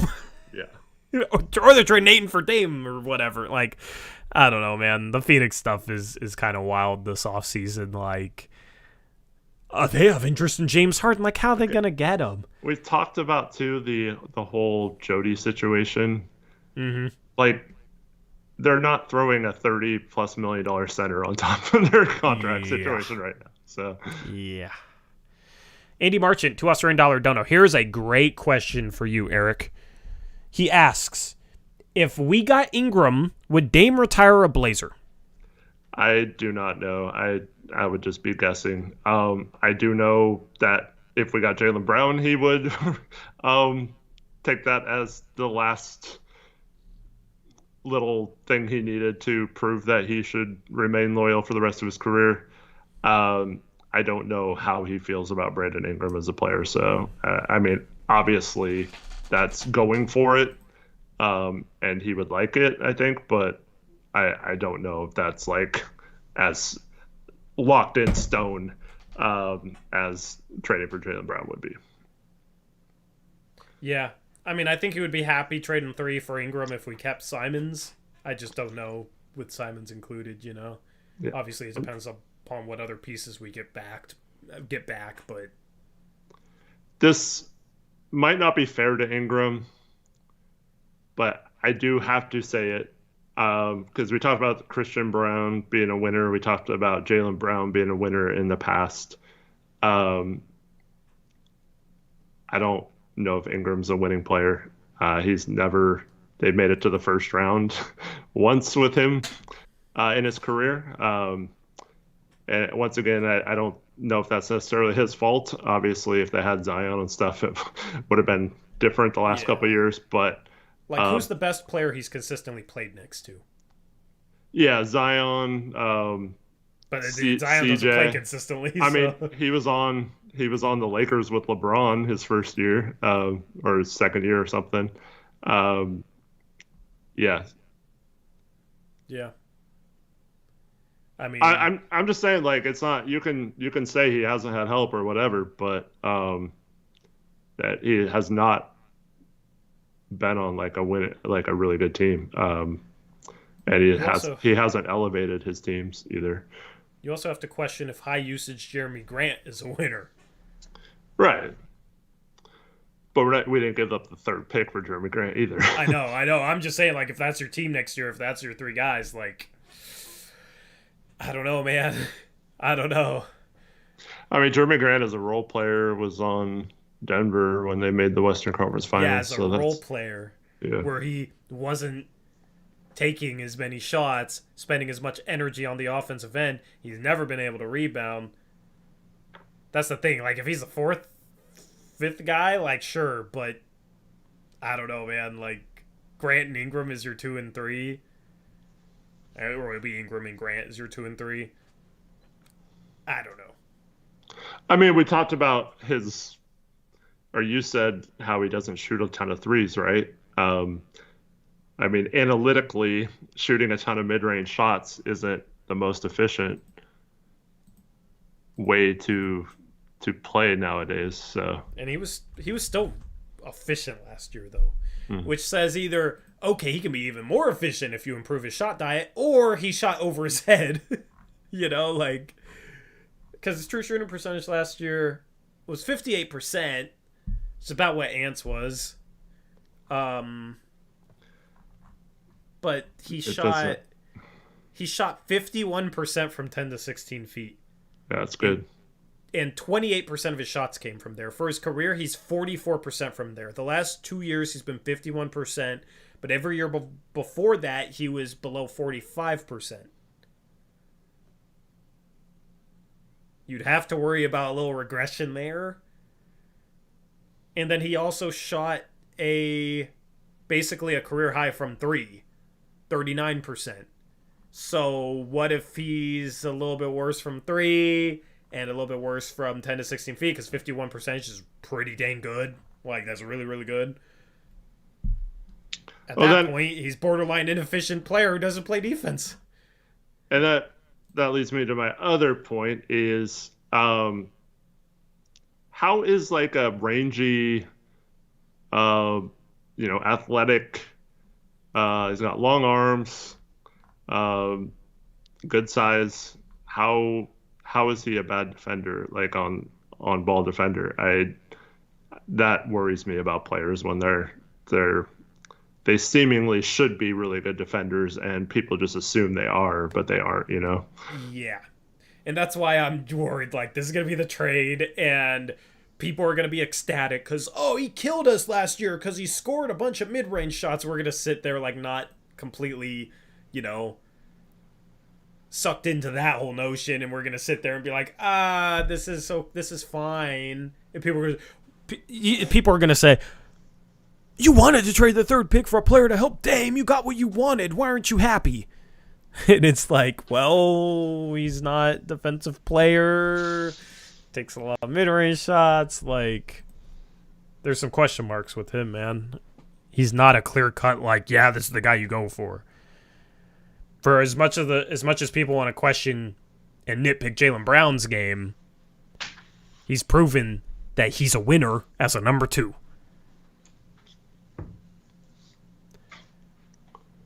Yeah, I think Herb leans the table for me. I agree with Antonio. It's like getting Herb and maybe another asset. I think that eases it a little bit. But, like, how much better offensively is Ingram than Simons? I don't think it's... Yeah. Like, he's better. I just don't think I don't think he's that much better offensively than Simons. Simons is younger and improving I would expect him to improve more than Ingram the next couple of years. So it's like for that marginal improvement offensively and for just more size, even though it doesn't translate to better defense, you're giving up 3 for 14 and Herb. Reese says switch Ingram and JB, and they probably winning the same amount though. Well, Boston could have that opportunity to switch them out, and they say they don't want that. So Jaylen Brown just seems like more of a competitor to me. He just seems like more of a competitor, more of a guy that will dig in dig in on the defensive end. I agree with that. Like, I know his defense is inconsistent, but at least it's inconsistent and not just consistently mid. You know, I'd rather have a guy that's inconsistently good than consistently mid on defense. Yeah. Because in the highest leverage moments, the guy who's inconsistently good is probably going to step up. Where the guy that's consistently mid, I don't know, he's probably only consistently mid because he either isn't a smart enough defender, doesn't have the tools, whatever. Like, there's a reason for that. Defenders that are inconsistently good a lot of times is just like effort motor isn't fully there. But in high leverage situations and playoff games, normally that'll show up. Because the stakes are higher. The intensity is higher. The adrenaline is higher. Mike says Jalen's left hand scares me. But, like, that's what we're talking about. We're talking about his left hand, man. We're talking about his left hand. Like, yes, he doesn't... That's a weakness of his. He's not a perfect player, though. He's had some impressive plays going left before. It's not like he's completely incapable.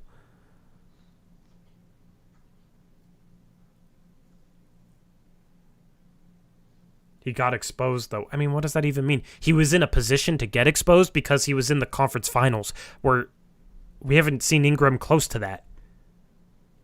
Ingram hasn't even been in a position to get exposed, quote-unquote. Whereas Jaylen Brown, his game's under a microscope because he was in the finals last year and in the conference finals this year.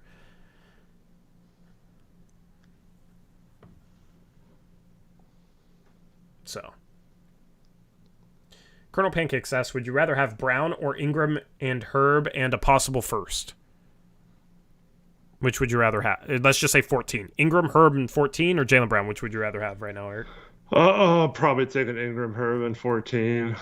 But, yeah, it's close. I'm taking Jaylen Brown.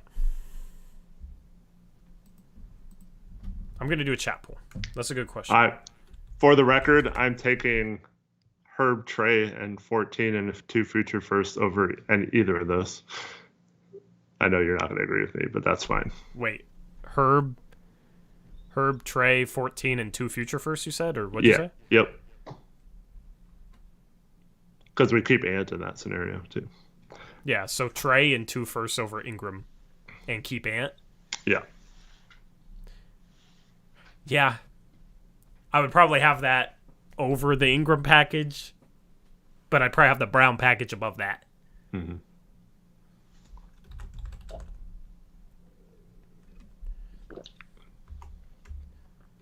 Because chat poll time.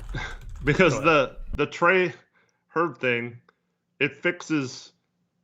Okay, it might still have some problems like you mentioned, but we still have every single ability to fix those problems if they come up that we wouldn't have if we trade for like Ingram or Brown or someone, because we're giving up that salary and Anthony to make that happen. Yeah.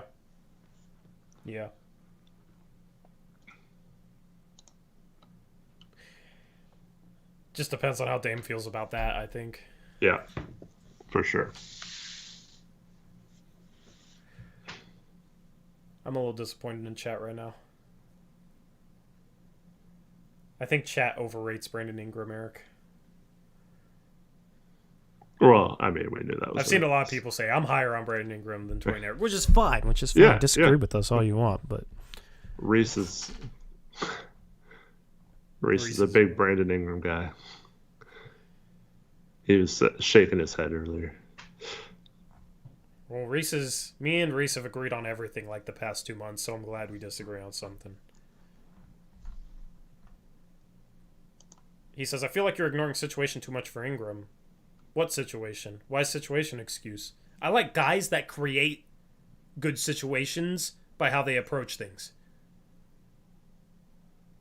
I don't really know how that excuses his defense. Oh, AJ's calling reset. What AJ say? Yeah, I agree with some people in chat that Ingram still is young enough to get better too, but I don't know. I mean, how much younger is he than Jaylen Brown? I think he's 25 and Brown's what, 26? He's like a year younger. Yeah, almost exactly a year younger. I mean, all these guys we've talked about could get better. Yeah, we were hoping Jeremy Grant would get better at getting through screens and rebounding. That didn't happen. Herb, the best defender of the three, wouldn't you agree, Tori? Yes, but I'd rather have the best two-way guy. Herb is definitely the best defender of the three. It's not even close. But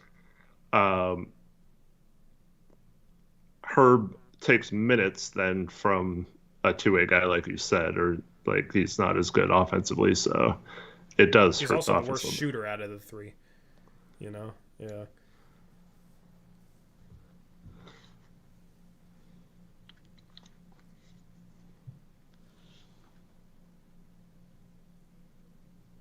Reese says Brown is in the perfect situation, ultimate spacing, amazing defense around him. Put Ingram in that situation with his playmaking. He's probably more of a threat on the ball than JB, but that's the thing. We don't need that's not what we need here in Portland. Yeah. Like it's good, and you don't want to have a deficit in that regard. But if that's the first thing, then that's why we disagree, because that's not really what we need. Nayla, we talked about that earlier in the show, but that is one of my favorite ideas. If we still have the trade exceptions after dealing Anthony, I would like to get Dylan Wright and Daniel Gafford in a trade, so that fixes a couple of holes off the bench. I'd want to hold off on that trade to see who we can get with the full mid-level exception, because we're not using the mid-level exception and doing that trade. You know? Yeah. Well, we're basically giving up on the MLE with that, which maybe it's worth it. I don't know, but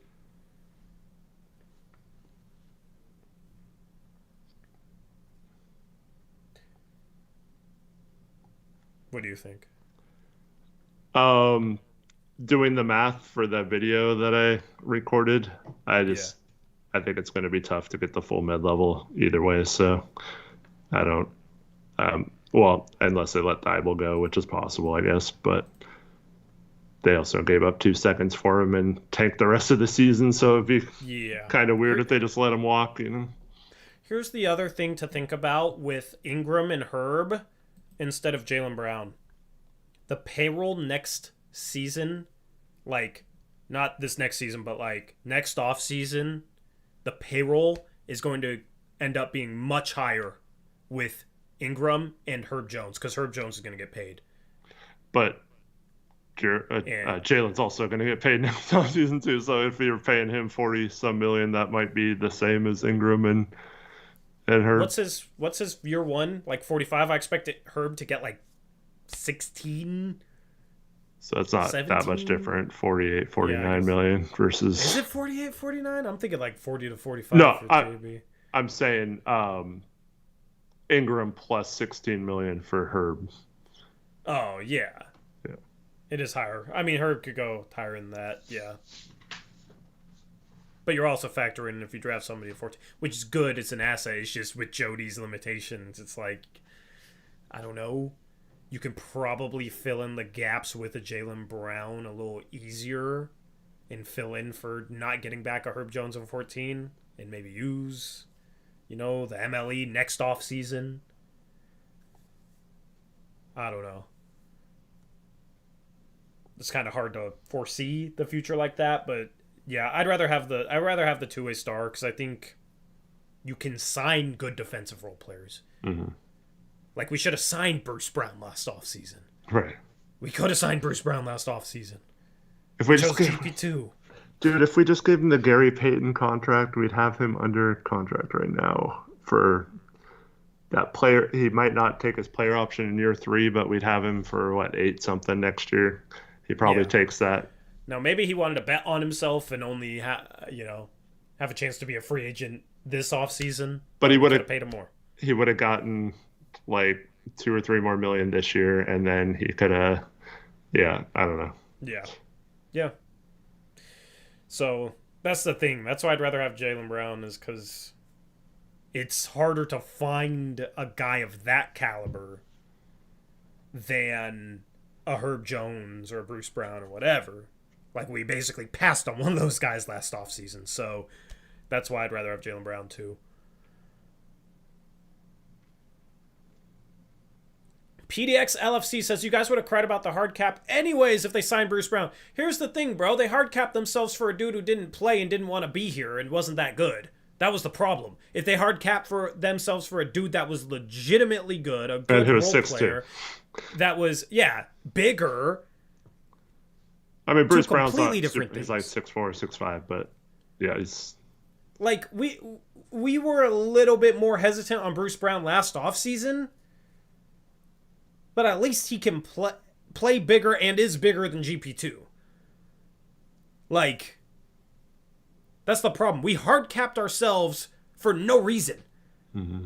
Now, granted, at this point, like, we're not going to the tax anyways. The hard cap might as well be the tax.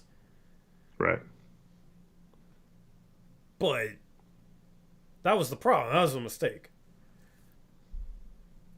Anyway, give me Jaylen.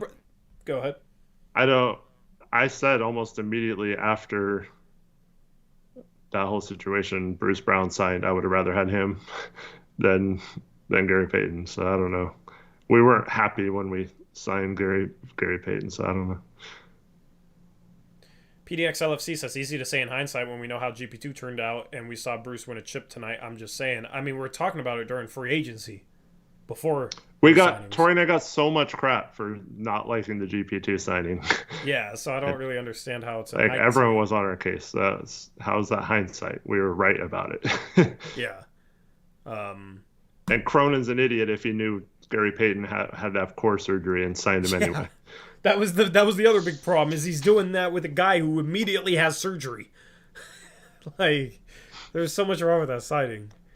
I've talked about this on stream. If we have Bruce Brown this year, we make the playoffs, and we probably have home court in the playoffs. I mean, maybe it's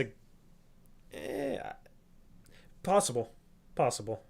Depends on what Cronin did at the deadline. Well, we would have had what Jody wanted to do financially. But we would have had the same team, right? And with that hot start we got off to, we would have had Bruce Brown on top of that. So it might have been more sustainable because we would have had one more player to help off the bench. We would have had better defense throughout the year because of Bruce Brown. We would have had a hustle guy that we didn't have outside of Gary Payton's like 12 games or whatever he played.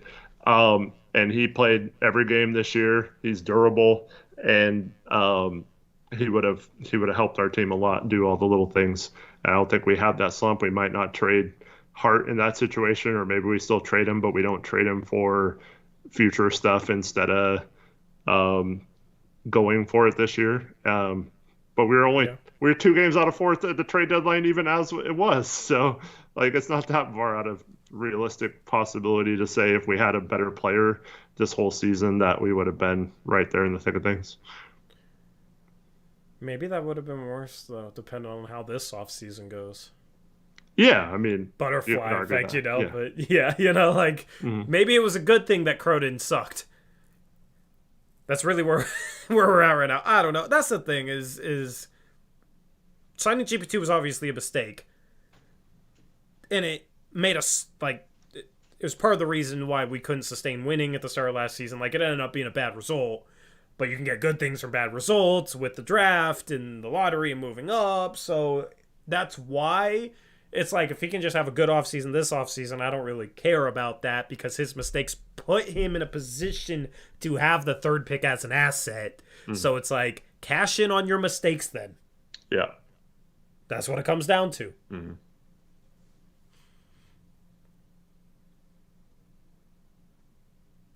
Anyway, Shot Murray, $2 Australian dono, says Nets press posted Ant in 3 for Neil, Cam, Seth in a 2029 first. I don't care about Nets press. Murray, if you ever donate with Nets press again, I'm blocking you on Discord, dude. I'm not joking either. I can't stand Nets press. It's ridiculous. Neil? Who's Neil? Gary Neal? Who even is Neil? It's Royce O'Neal, I think. Oh, he just said, O'Neal. Yeah. O'Neal. And yeah, why are you paying attention? Why are you worried about what Nets press says? Why are you paying attention? Also, just ignore that. Cam and Seth are free agents, so they can't be traded for the third pick anyway, so there you go. I mean, the Nets fan base is ridiculous, and their big accounts or media or whatever those pages are ridiculous as well, and it just gives me a headache, and I don't want to think about it. Anyway, they also thought they were getting Dame for like a bunch of like Joe Harris and Spencer Dinwiddie. Yeah, they're ridiculous. They're ridiculous. Anyway, we are 2 hours in, which means we got a couple minutes left before we sign off. Is there anything else you wanted to like specifically cover? No, not tonight. I don't think that was the main topic. Cool. Anybody absolutely desperate for some life advice, let me know. Otherwise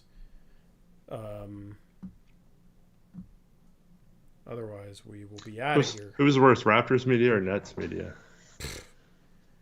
Raptors media has Samsung folks, so they're better automatically just because of him. Yeah, true.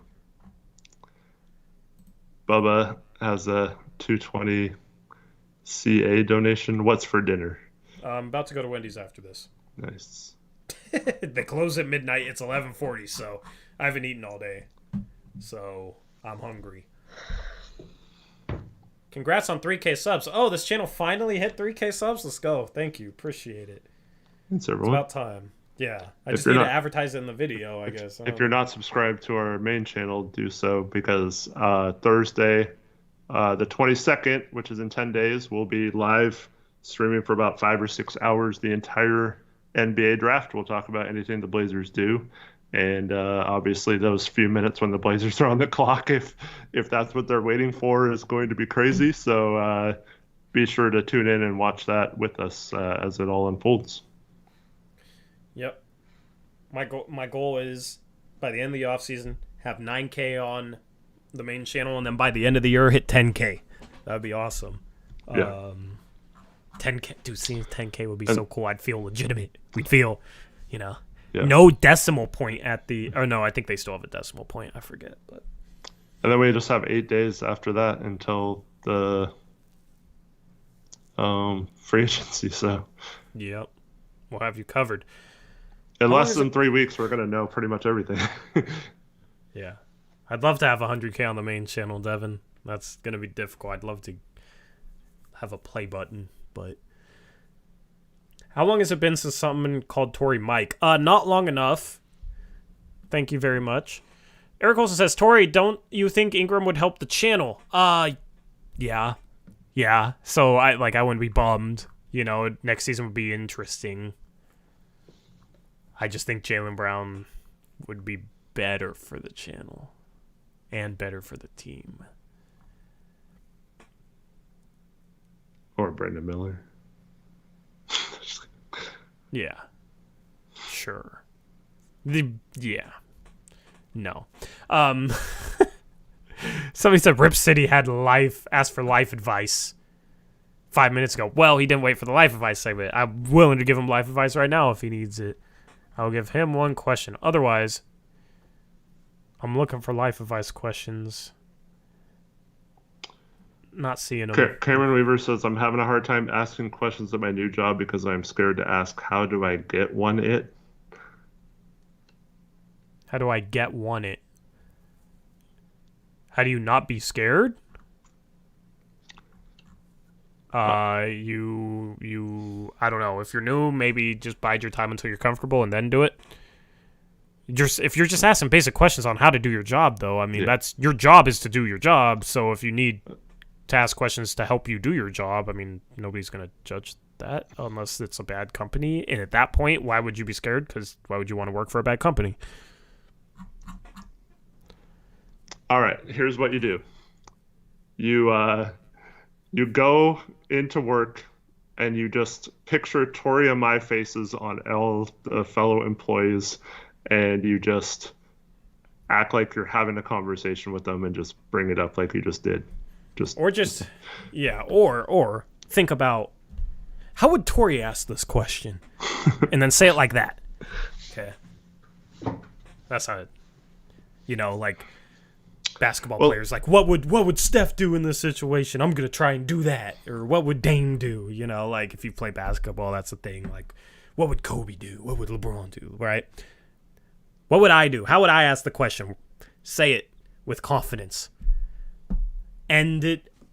Well, it's a question, so you don't end it on a down tone. You end it on an up tone. But I don't know. Yeah, and also don't say it too forcefully though. Okay. But also, I can do that sometimes. They might be sitting there thinking, "Why isn't this guy asking any questions? Why is he just trying to figure everything out on his own? He doesn't care about his job. Is he scared to ask us or what?" So, like, sometimes you could just be like, "Hey, like, I don't want to bother anyone, but I have a few questions," and just say, "Hey, is it cool if I ask you a few things or run a few things by you?" And then just go from there. Yep. With that being said, that's a wrap. Thank you to Ben Online. Promo code BELIEVE, BLEAV. Thank you to all of you. This stream is absolutely popping. Hit the like button on your way out. It helps us out. Hit the like button on the video I dropped earlier today. It helps us out. Also, watch the video I dropped earlier today on the main channel. Join our Discord, linked in the description box below. You get noties when I drop videos through our Discord, unless you mute them. If you muted them, that makes me sad, but it's okay. And with that, I think that's everything. Yep, that's everything. We're out of here. I'm going to get food. I'm going to go enjoy a hamburger and some chicken nuggets, man. Have fun.